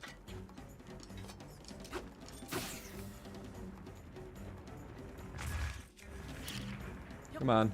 You got some Molduga. I know you're a bit better than that. You know what we're gonna do? Just make it a bit easier on ourselves. This final Molduga needs to die. It is the final one. We killed, well, 3 today. This is gonna be number 4. Okay. Don't need to do the full barrage. And both Sphere does 500 damage to it. They have 1500 health. Wipes them. So, it's very good.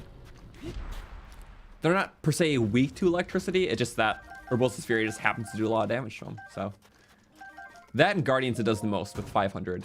Normally it only does 150 though. Also, amazing weapon. That's basically a Master Sword for less duration. So, all right. Well, that was worth it. That will be our 2910. We are almost done with the desert. It's basically just a steep desert area, and then we're going up the path to the Gerudo Tower. So unlock the tower and tons of enemies there. So that might come a bit better. It'll be a good reward after all this, for sure. But yeah, as soon as we get to that fairy fountain, I'm going to do the amiibos. I feel like that's fitting. Or should I just say screw it and do the amiibos now? We're doing the amiibos now. Executive decision. Because maybe something we get from the amiibo can actually help with the camp that's up ahead. Because we got to do that first. First things first, map. Yeah, we're doing that camp, and then it's good. But that guy's good. And yeah. Well, on top of the desert, then there's also going to be like those 4 guys. Very loose stuff. I think it's just those 4 and these 2, which is like nothing. So yeah, we're good. Yeah. It is all as well. Let me get to my amiibos. In the meantime, we'll have Baby Floyd watch. So, meet. Okay, we're gonna pick 5 amiibos. Oh my god. I'm okay. I didn't fall on my face. Yeah. Picking good ones. 3, 4. Also, I lied. We're picking 6 of them. 6 is a lot, but that's more chances to get awesome things. So I'm okay with that, you know? Okay. Well, oh, sorry, baby Floyd. Well, let's see. Put all those down. Yeah, my Amiibo collection, it's on a shelf behind me, and it's massive. I mean, it's just all the Zelda ones and a couple more. Speaking of which, I did pre-order the Tears of the Kingdom one because that looks sick. I don't think it's going to have backwards compatibility with Breath of the Wild, but the fact that all these Amiibos are going to be compatible in Tears, well, that's going to be super awesome because, well, we know it's going to drop items. We don't know what items. Probably similar to this game. But on top of that, also paraglider skins, which is cool. They showed off a couple ones, and they look awesome. So it'll definitely enhance runs and playthroughs, too. Anyways, Amiibos. First one, Twilight Princess Zelda, because we can get Twilight Bow, maybe. And I've been trying every stream. And if we get that bow, that'll be super awesome.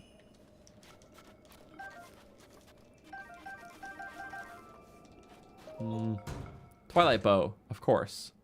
No, okay. We'll scan them in until we get something cool. Next one, we'll go with Zelda again, is Toon Zelda. Maybe hopefully get the Hero Shield, but I like this one. It pairs well with the other 30th anniversary Zelda Amiibo. I really like the shield, it just looks cool. Anyone with an exclusive weapon really makes me happy. But I can use a shield, or maybe I can't use a shield, haha, no. Alright, next one is the Majora's Mask one. We got the Fierce Deity hood before. Or, not Fierce Deity. No, we didn't get any Fierce Deity. Sorry, I'm thinking of a different set.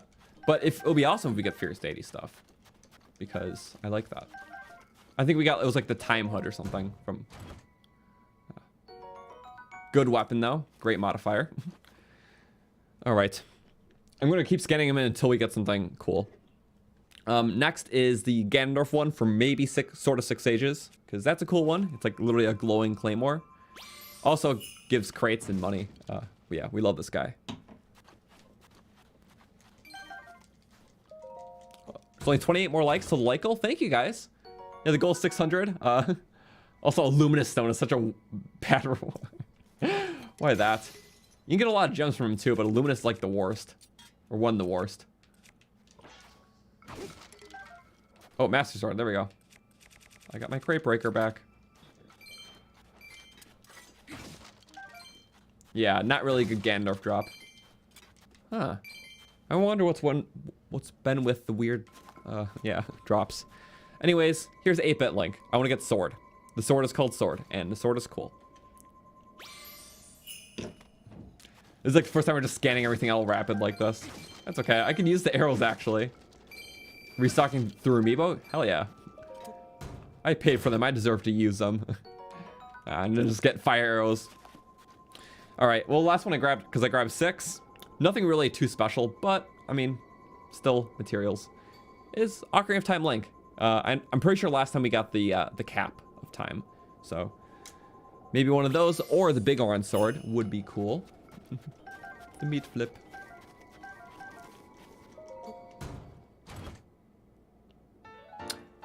Oh my god. Twice in a row? Once worn by a hero who traveled through time. Strangely, its special design is fitted for children and adults alike. That's wild. Oh wait, no, it's Cap of the Hero. Damn. That was from the 8-bit guy. Okay. Sorry, I got it mixed up because we probably did it back to back. It's still cool we got 2 of the green parts. Kind of fits with the pants. Look very elf-like. Kind of silly. Yeah. But it's something, right? Abandon all these chests. Okay. Well, cool. Oh yeah, it only requires level 1 cold stuff. Which is fine. My bad. I'm gonna be cruel for a second. Need the ride. You're invincible. It's okay. That's why I don't feel guilty. Or as guilty. There's just that sliver of guilt. And we exist between that line. You know?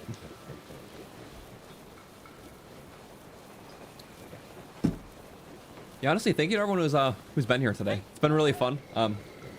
Honestly, really chill. Like, despite some of the harder camps that we have had and faced today, it's been a really chill stream, just kind of going about the desert and, you know, chatting and, you know, just doing our usual Wednesday spiels. So, thank you. I appreciate it. And, Yeah, it's always nice, especially to do stuff as a community, all in the same boat, hyped together for the new game too. So really, just doing more Breath of the Wild is always a jam. So thank you to that, and also thank you to those who were there for the challenge run we streamed this weekend, because that was very fun.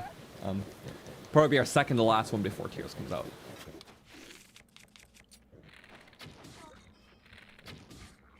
Not quite. There we go. All the arrows that we just gained. Perfect. And get it. No. Yes, okay. I mean, wasted more arrows than we needed to, but it felt cool to get the shot. Also, we're just getting fire arrows. Never replenishing normals. We got the light goal. Thank you, guys. 600. I appreciate it. It's been very fun, so thank you. In terms of channel schedule, I always have a very vague one in my, well, in the description. But there will be a new video this Friday. I didn't announce much about it. It's more of a surprise. But, yeah, I've been working on it the last couple weeks. After this one, we'll probably start working on the new challenge one then, so.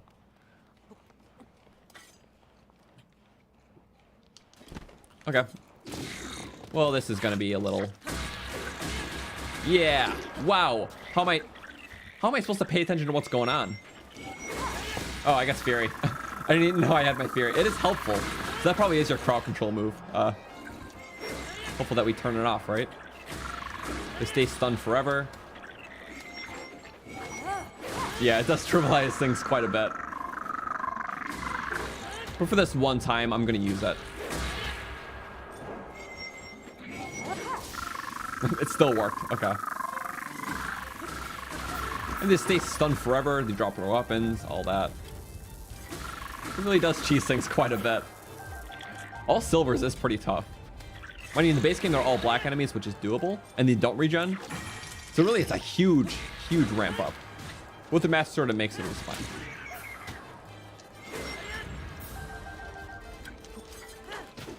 Shouldn't just jump attack blindly like that. It's usually not a good idea.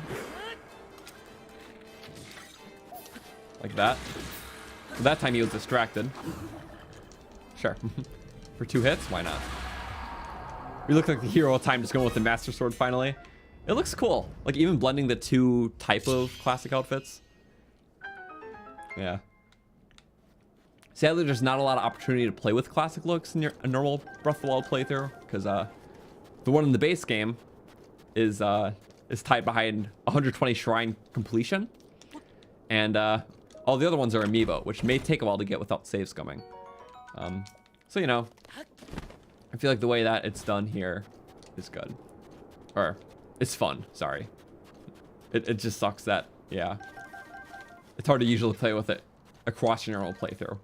Because, like, the Hero of the Wild set's more of just a novelty item. It would be a lot better if it was actually balanced, like, earlier on, and you got it as, like, you know, an easier completion thing, rather than doing pretty much all the main content in the game. But, oh well. I know maybe they fear that if the green tunic was available too early on, people will just stick with it due to, like, series conventions. So maybe that could be it, too. There was definitely reasoning behind it. But, yeah, classic looks fun. Yeah, it's Tunica time and then Cap of the Hero from the first game. Interesting stuff. All right. Well, camp is done as we walk over to the Fairy Fountain area. Well, we're going to tally up the count. 1, 2, 3, 4, 5, 6, 7, 8, 9, 10 enemies right there. Kind of what I figured. And the next camp is literally like the same exact camp, just about. Like, it's structured the same way, 4 archers, 6 interiors.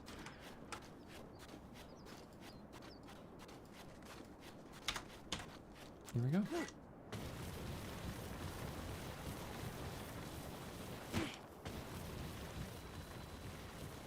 Gerudo, Great Skeleton. And this shrine actually does have stuff we can do in it, so...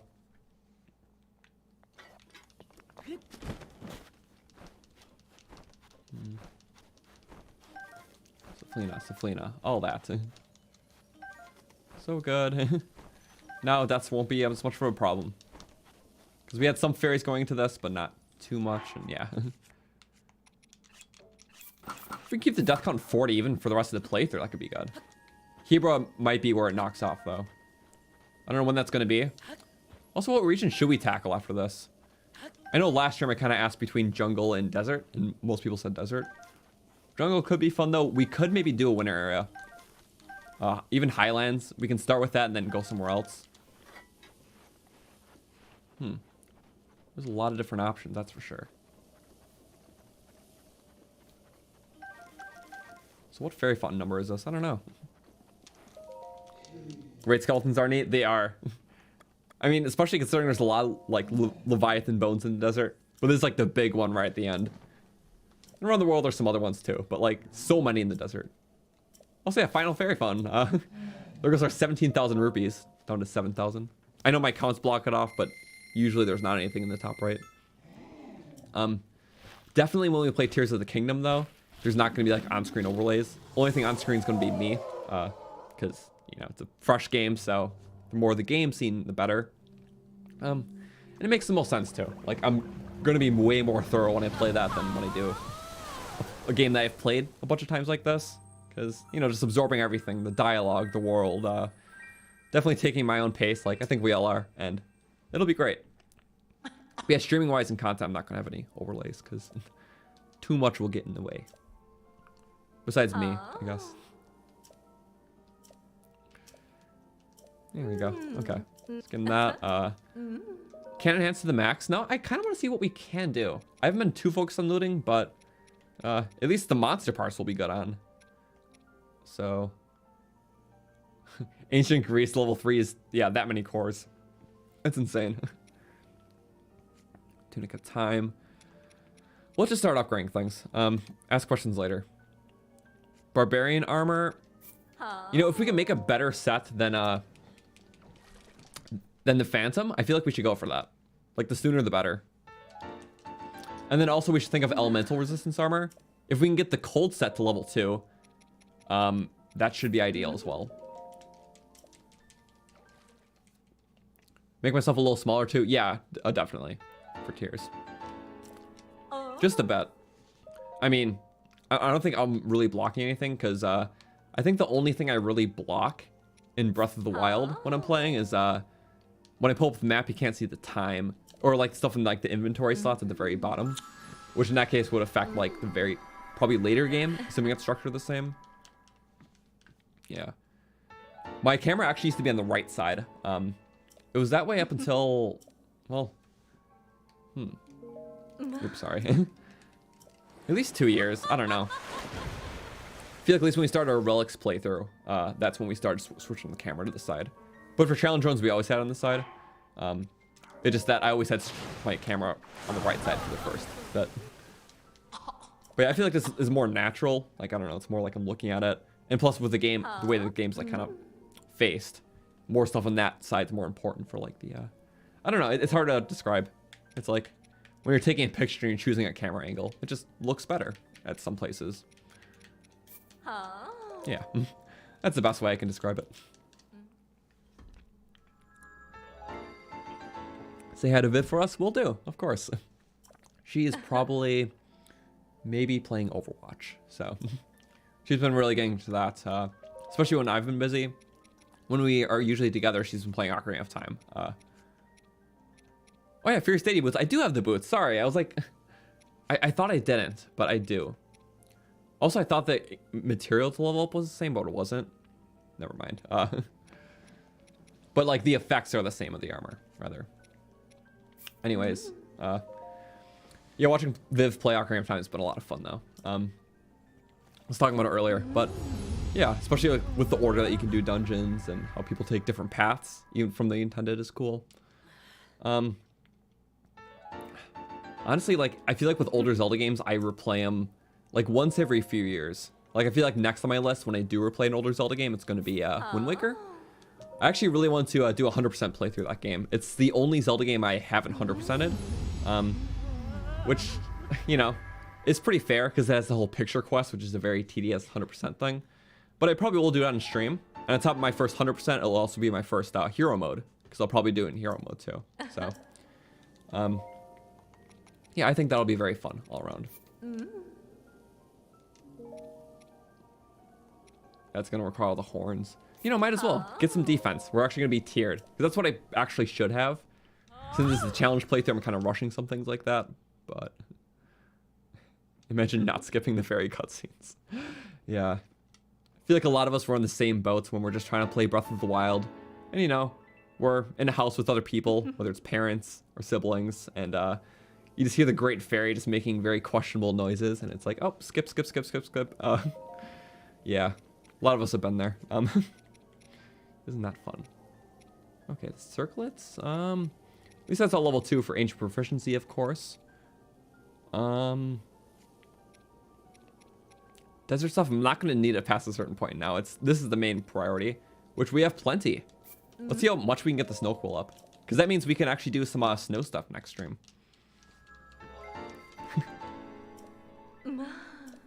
Can't skip the fairy scenes, love them too much. That's fair. Yeah. It's a very specific, yeah. The Great Fairies freak you out overall. Like, lady, what you doing? Yeah. I mean, Great Fairies have always been semi-questionable in Zelda games. Which game had the most normal Great Fairies, though? I'm not too sure. Obviously, we know about the Ocarina of Majora's Mask ones. Wind Waker's ones were very neutral. Like, they were kind of creepy, but more neutral. And honestly, Twilight Princess kind of, too. I feel like Ocarina of Majora's had the most, like, extravagant ones, along with these. It's a three-way tie. Or two-way, because Ocarina of Majora's had, like, the same fairies. So, it depends on perspective. Also, we only have 5 sun shrooms. Well, at least we have the set bonus unfreezable. Yeah, again, combat playthrough. I only picked up 5 sun shrooms in this playthrough. But still decent. Yeah, sorry, desert stuff was not upgraded. I didn't even get Champion's Tunic like I usually don't in some of these challenges. Oh, it looks like we can keep going. We should just, yeah, have a power tunic. I really wish I would have done the headpiece. It looks cool, things. Rubies, obviously plenty. And enemy parts? Pff, not a question. Here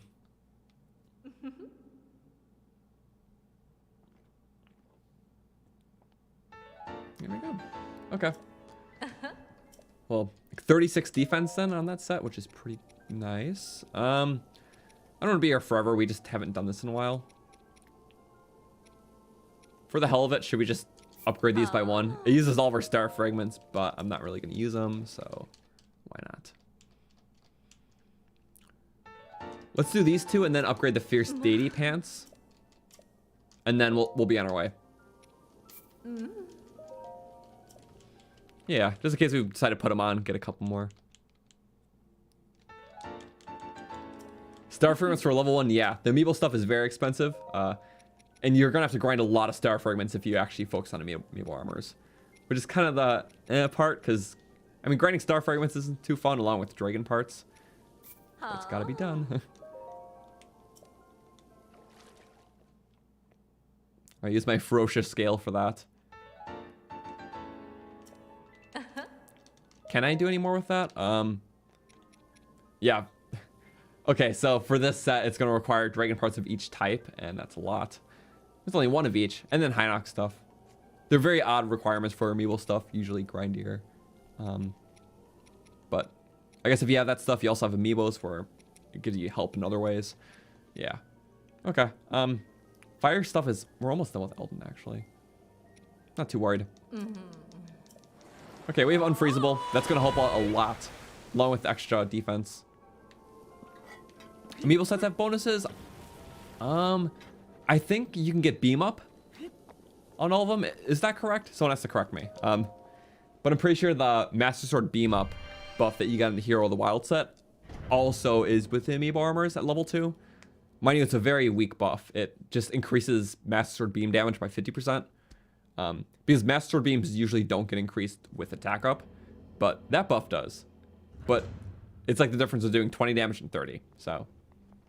You tell me, is it a really good buff? Not really. It's unique though. And I guess if you use the Master Beams in combat a lot and you want to do a traditional kind of run of the game, it is helpful for that. Because a 30 damage attack that doesn't take any durability with an upgraded sword is pretty good. So, why not? All the Amiibos get beam up? Okay.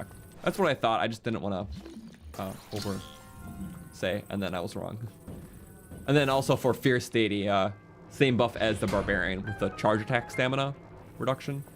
So your charge attacks do will consume 50% less stamina, so you can hold them for longer. There you go. This one's interesting. A few enemies in here. Is it 3? It is 3. Okay. It's a short shrine, but I dig what it's doing.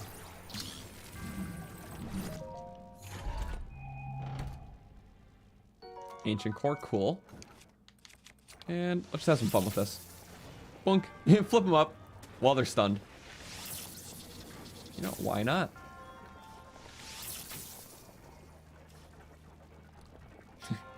Yeah, you know I tried. All right, put this around. Get it on over. Yeah.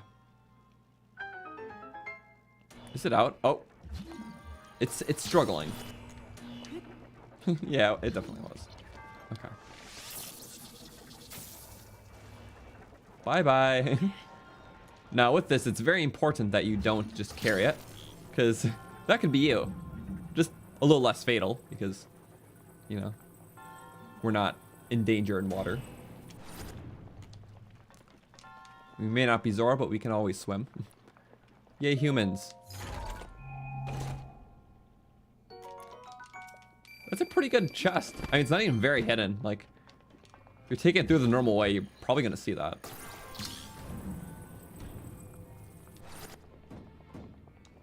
Oh, yeah, and this thingy. Oh, it's just that. Okay.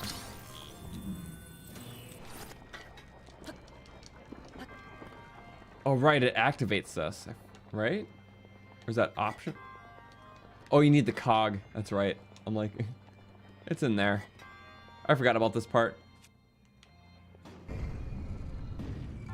This quest is pretty interesting. Let's trim it down first. So, is the first one in place? Yes. Second one in place? Not quite. Third one in place? No. So.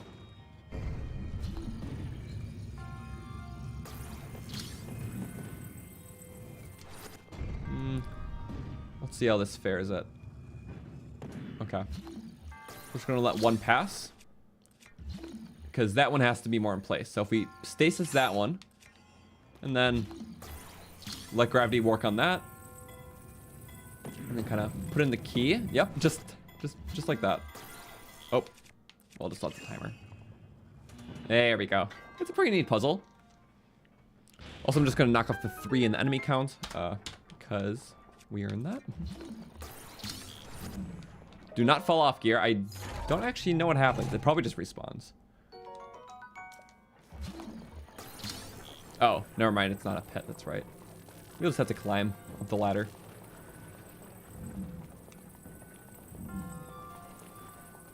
Do I have a favorite quest line? Yours is Terrytown.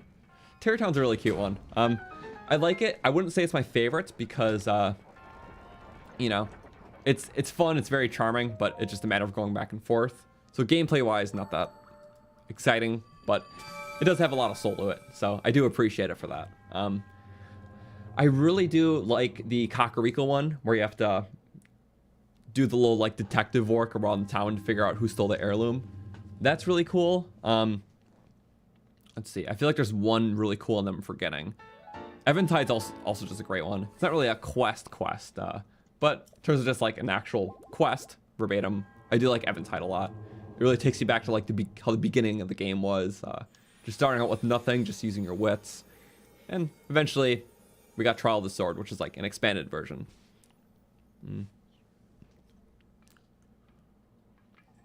I also like the really dumb little quests, like the Kakariko chicken one, because I just like chickens, and it makes me happy, so.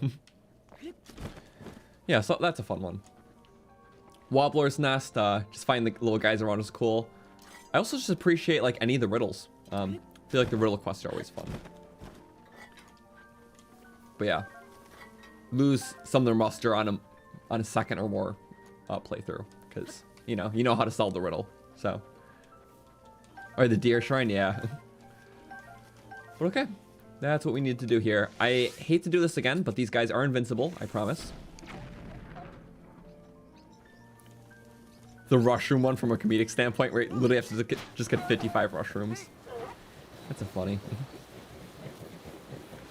So yeah, extending into that favorite shrine quest might just be Eventide then. So I guess a lot of my favorite side quests are just shrine quests. Yeah. Most annoying one's got to be the one where you have to follow the piece of mail down the Zora River. It's like the escort mission. Not a huge fan.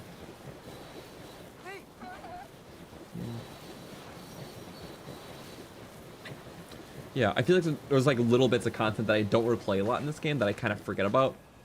Especially with like shrines. Like that one shrine earlier was pretty cool, which is like the different rooms. I have to make that like shock trap, and then you're on that like shock conveyor belt at the end. Yeah. There's like that giant hill in Elden where like it's all like the rupees like running down at you. You have to like dodge the metal things while picking up the rupees that are sliding at you. That one's really fun. I don't know, there's just a lot, and sometimes I forget about some of those shrines. Oh, there is the camp. How's my day? It's going good. Thanks for asking. It's been a really fun stream. We've been going for about 3.5 hours, so there won't be too much more. But, you know, clearing out this region and seeing what happens after that, we'll see. Alright, Greedy Hill, that's the name of the shrine. So nice. Okay, good. Didn't mean for it to play out that way, but it did. And okay, this is not a good idea on a seal. I don't know what you bonked on. I'm gonna be fully honest. These guys have shock. There's no storm right now. Cool. Why am I using bomb? I literally just have a billion bomb arrows. Certainly more than normal arrows. 5. Oh. Oh.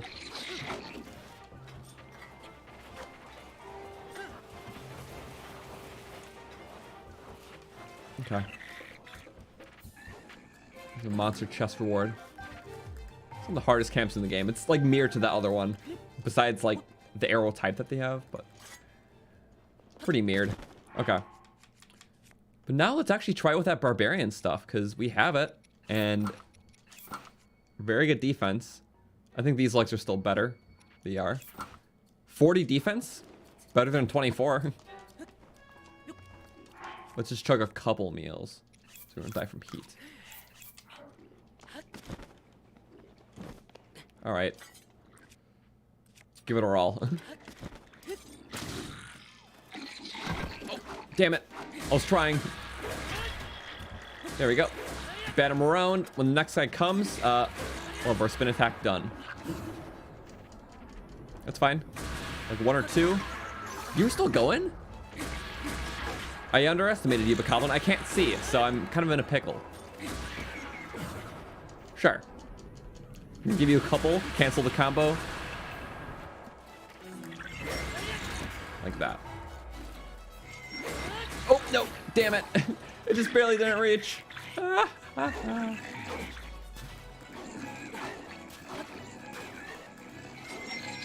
Get him too. Damn it. That did not work.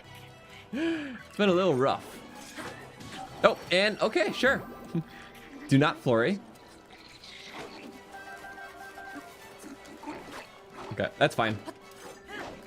Yes, get some extra. Oh, there's 4. There's a spear guy, and I do not have a shield. That is a bit detrimental. Turn off that fury. No crutches. There we go. When it's a big enough one, you get pretty much everyone. Do not land to that guy, though. Okay, let the shield do the work. Let the shield be a shield. And I hate being in this. I hate it. I really hate it. Okay, get out.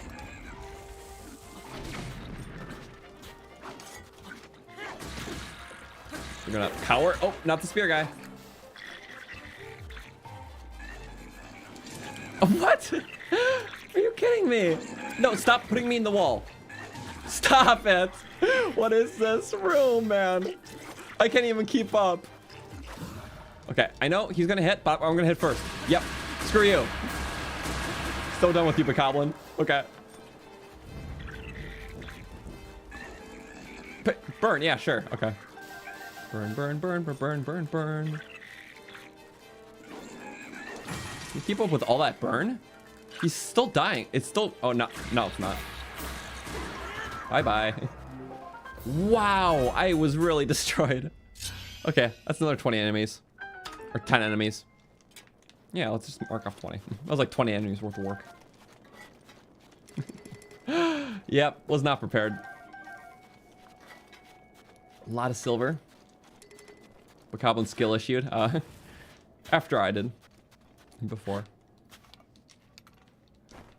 Okay, that is basically everything then. Let's look at our thingies. Yeah, definitely some rough patches, but I feel like that's what makes it, you know, it puts us in our place, and that's okay. It's supposed to be tough. Yeah. Ganon's minions don't mess around sometimes. So there is a Decayed Guardian and a Guardian Stalker. My favorites. And then there's also a Yiga. Some top guys. Oh, those are horseback. Okay, let's warp to the tower and get them. It's just our last couple, then the entire wasteland region is cleared. Also, we got that one shrine. We can do that. Not a problem. All right, I just warped. Okay, let's see how it goes. Cleared an entire ecosystem. Don't have to deal with those guys. The desert and those snowy areas are where things get toughest. And mind you, when we did the snowy area, like Hebra, like many streams back, well, we only did a small chunk of it. Yeah, it was more so a lot of stragglers around like that loose path leading up to like the peak. Like the path that starts at like Gerudo Village, or like right outside of it. Which is cool that it's there, but yeah. Can be threatening. Okay, so I'm gonna start with the Guardian. The Guardians, rather. Actually, that's better to do if we warp to the beast itself, which I didn't. So instead, let's go down and take care of the stragglers. We did the balloon platform. And then, yeah, go from there. So it looks like on that little lookout, that's where one enemy's going to be.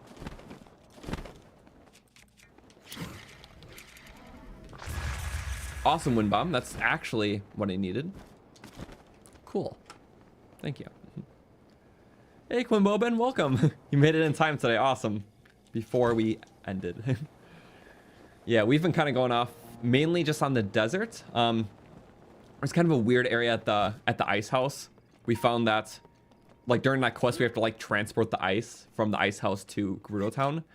A bunch of weird enemies spawn, like, around, like, the Icehouse. I think they're, like, debug enemies, because they're literally just, like, identical packs of enemies of, like, black bokoblins with clubs. It was super wacky, but, yeah. You never see them because you're never there during the quest, so it's silly. That guy's dead. That guy's very dead. Okay. So anyways, who's next? I think we're dealing with some horseback guys down there, so that should be fine. There they are. Oh, they're not horseback. A traveling duo. All the way out here? I mean, it's not really the smart.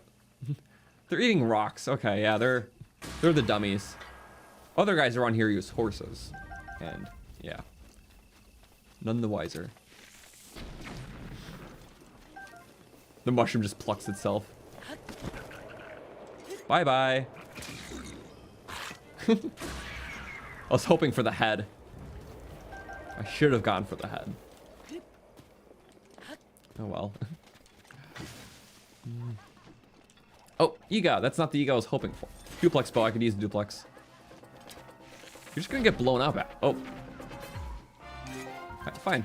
I don't have my Master Sword beams. I was really enjoying using them today. There we go. One shot's good. Banana. Okay, but there is a normal Yiga Traveler around here. Funny, like, no Yigas the entire stream because we're in the desert. Because you don't ambush you there, it seems. The canyon, sure. The desert itself, it's sacred. They don't want to reveal too much of where their hideout is, but we know. So what's that ball? Is that... Oh, it's a Korok well.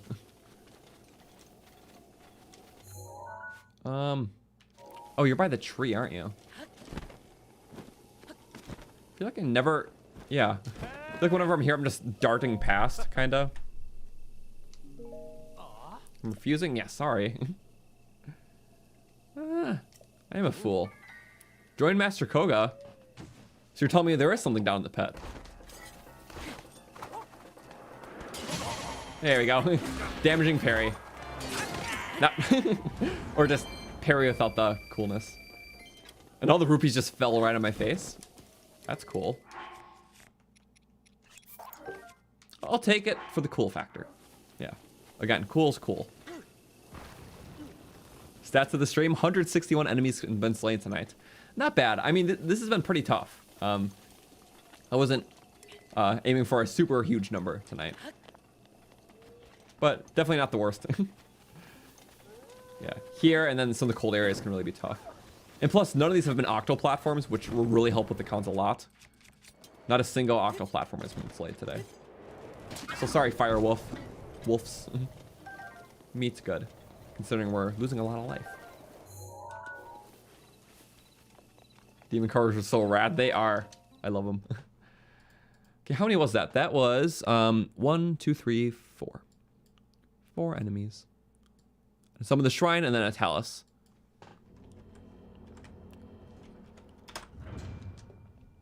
Okay. I forgot where they are in the shrine. I think they're on a conveyor belt of sorts. Oh yeah. This shrine's always going to be like somewhat nostalgic to me because it's the first shrine I did post Plateau. So, like, I always had this obsession when I was watching like the E3 footage of Breath of the Wild. Because like they're so adamant on like, you can go anywhere after the Plateau, you know? And I was just like looking at the map. It's like, I want to go down the waterfall. Like, I don't know, what's down the waterfall? And you go down there in the game and that's where the desert is. And this is like the first shrine that you see if you go down the waterfall. So that's what I did. I eventually backed out after a little bit because, you know, it got really tricky. I didn't actually make it to the desert. I was like mostly through the canyon though. I should have planned that better. That's fine. Well, both enemies are dead, so still gonna finish the shrine. I know we gotta exchange orbs. I just haven't been to a town, and it's not something I want to go out of my way directly to do. I went this far through the plateau. Actually, this is very close to the plateau. Like, it is like a minute away from the plateau technically. If you go down the waterfall, like, you're pretty much already there. So I think I saw like one of the enemy camps first, like the giant towers they like glide into. I don't know if I went to the skull camp or not. Yeah, I just remember I was kind of in the canyon a lot between that and on the normal path like Kakariko. But I don't know. I'm kind of glad I did it that way. It was fun. All right. Speaking of intended, let's do this extra intended. Daily wind bomb? Yeah. Sorry, I'm skipping that puzzle. Okay. Stream is so much fun. Thank you. I'm glad you've been enjoying. Yeah, we'll kill the talus. That's not that far. Also, I feel like I saw a talus pretty early game. The talus, a guardian, and a decayed guardian. And then technically speaking, there's only one more enemy in the desert, but it's kind of like on the border-ish. Let's see. Yeah, if we look at our map, it was that guy that we missed because it kind of leads into that. Here, I want to see actually what region it lands on. Is it Highlands or is it... Yeah. So that's technically Highlands. This is desert. Our next path is going to be, yeah, killing that guy and then all these guys, a lot of balloon platforms, and stuff in the Highlands. That could be cool. We'll do that next stream, though. Highlands is a pretty big area. I'm going to turn off this, yeah. But if you guys are curious, always we keep the run resources in the description. Because, yeah. So the object map and the commands for it. But world's looking very good. Desert cleared. Yeah, I think that's pretty much everything. It's just those two. And then the Talus.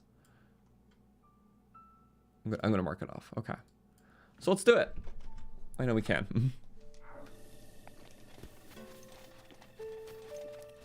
So assuming it all goes good, we'll end off at 2942. So it wasn't quite 3,000.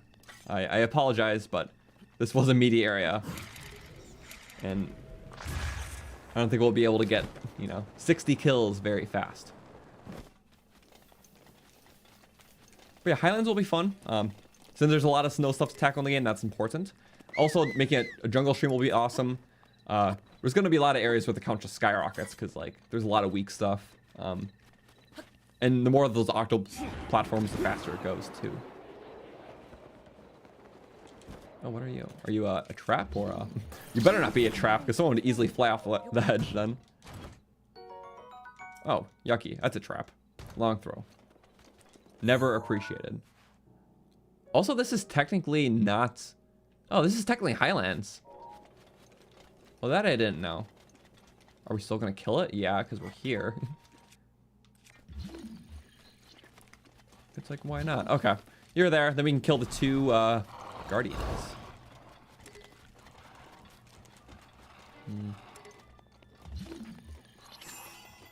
Why did I do that? I don't know. Cause can. First stream you ever caught me on? Well, my videos. Can't wait for Tears of the Kingdom content. Thank you. It's gonna be very exciting. We are like 60 some days away now. So yeah, the goal is to do this stream this playthrough every Wednesday until completion, which based on how it's going, it should probably finish the week before or the week of Tears. Hopefully the week before, because we can do something else that time. Also nice, I literally hit my body into it and did damage. Okay, please stop.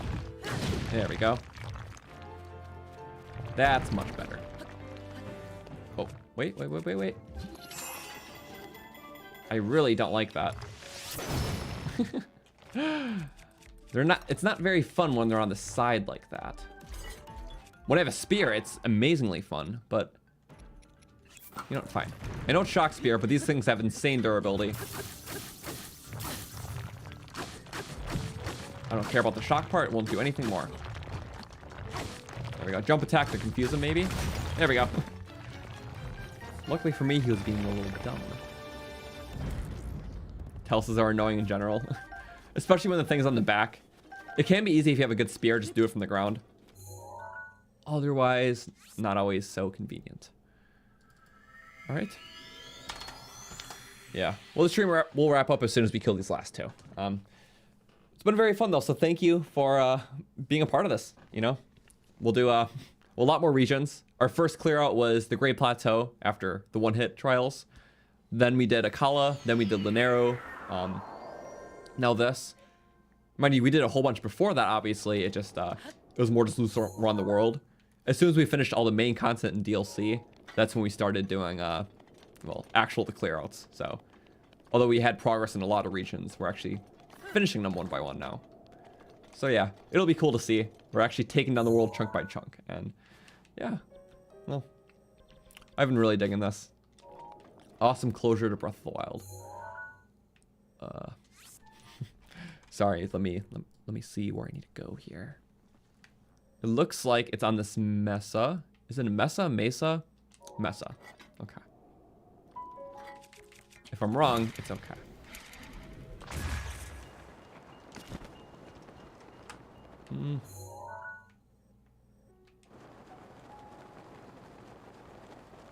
Oh yeah, that's where the Champions Battle thing is. I should have done it during that stream, but I didn't.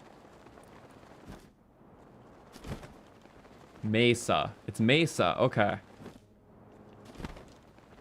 Streams make you feel so chill. Thank you.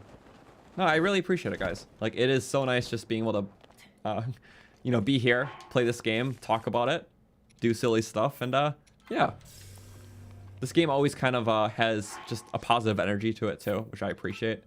It always just, it's fun for everyone involved. And That's why it's just the game that keeps giving. So I like it. Okay, you get the eye treatment.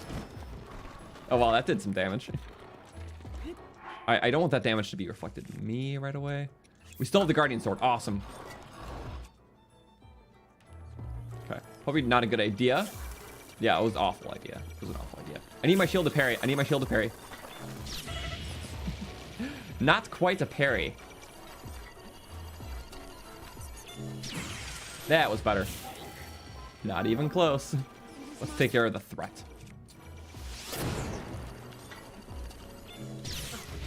That's okay. You know, it was going to break eventually. No! Do not double fire that. What are your rules for that? I still don't know.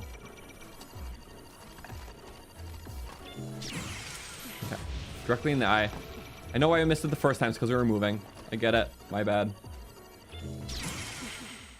Now it's light time.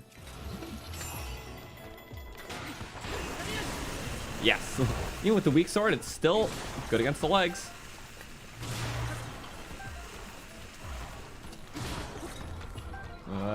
Bye-bye. Okay. Bye-bye. Oh. Yeah.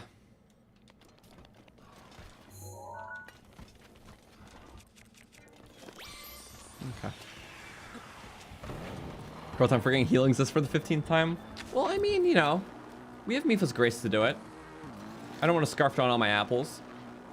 And Mifa after Champions Battle is my food. So, or not her directly, but you know what I meant. It just, why need heal when Mifa is awesome? So, there you go. Let's go up. Yeah. Also, yeah, the playthrough will resume next Wednesday. 6 Eastern as always. Eat the fish, yes. I like fish and bird. We eat that in the game. So I don't think Mifa and Rivali will be very proud of us, but they just kind of have to put up with it, you know? We're the hero after all. All right. Well, this concludes it. Is it you? It must be you. It wasn't. It wasn't. No. Why have Mifa's Grace if you won't use it, right? Yeah, exactly. It is free heals. And I like cooking in the game, but especially when this is very challenge oriented. It's not my focus to always go back to a town to cook meals. So this guy's like hovering a bit. Yeah. Uh-oh. Go, go, go, go, go, go, go, go, go, go. Break it. Not even a break needed. You know what? I'm still gonna break it because I said so. Woo-hoo. There we go. Okay. Well, that was the kills. Everything in the Gerudo region, or Wasteland region, sorry. It's very confusing, but it's all cleared. So 2942 will be our stopping count. That must mean I think we're 3/5 of the way there, right? Can't do the math. So we'll just say we're 3/5. How about that? Is that fair? Yeah. Oh, we had the Master Sword, right? I knew that. It's been appearing so much this stream, the Master Sword repair message, that I've just been like tuning it out mentally. We're at 59.6% of the challenge completed. Only 17 more kills to get 60. Well, I guess next stream's going to be a big one. We'll hit, obviously, way past 3/5, 3,000 enemy milestone, and beyond.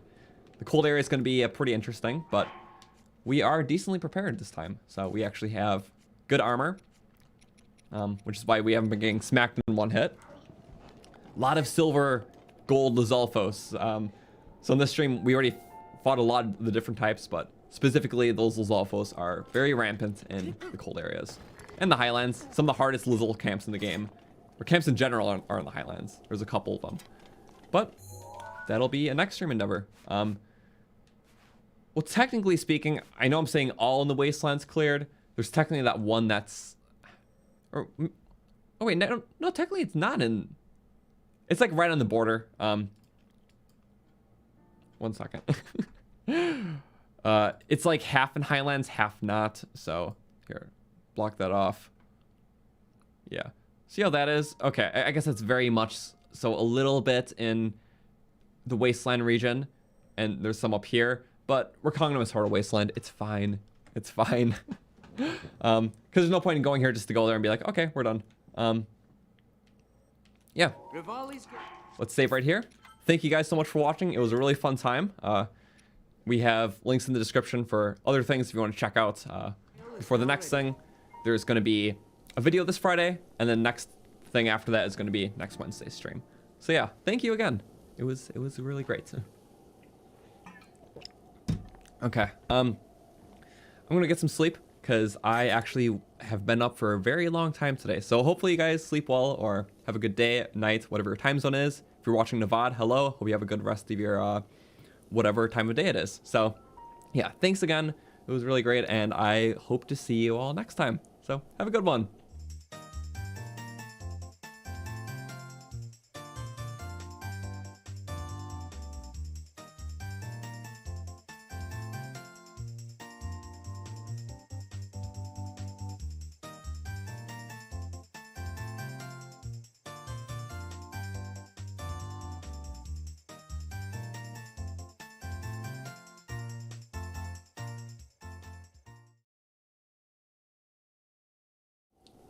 Meep, meep.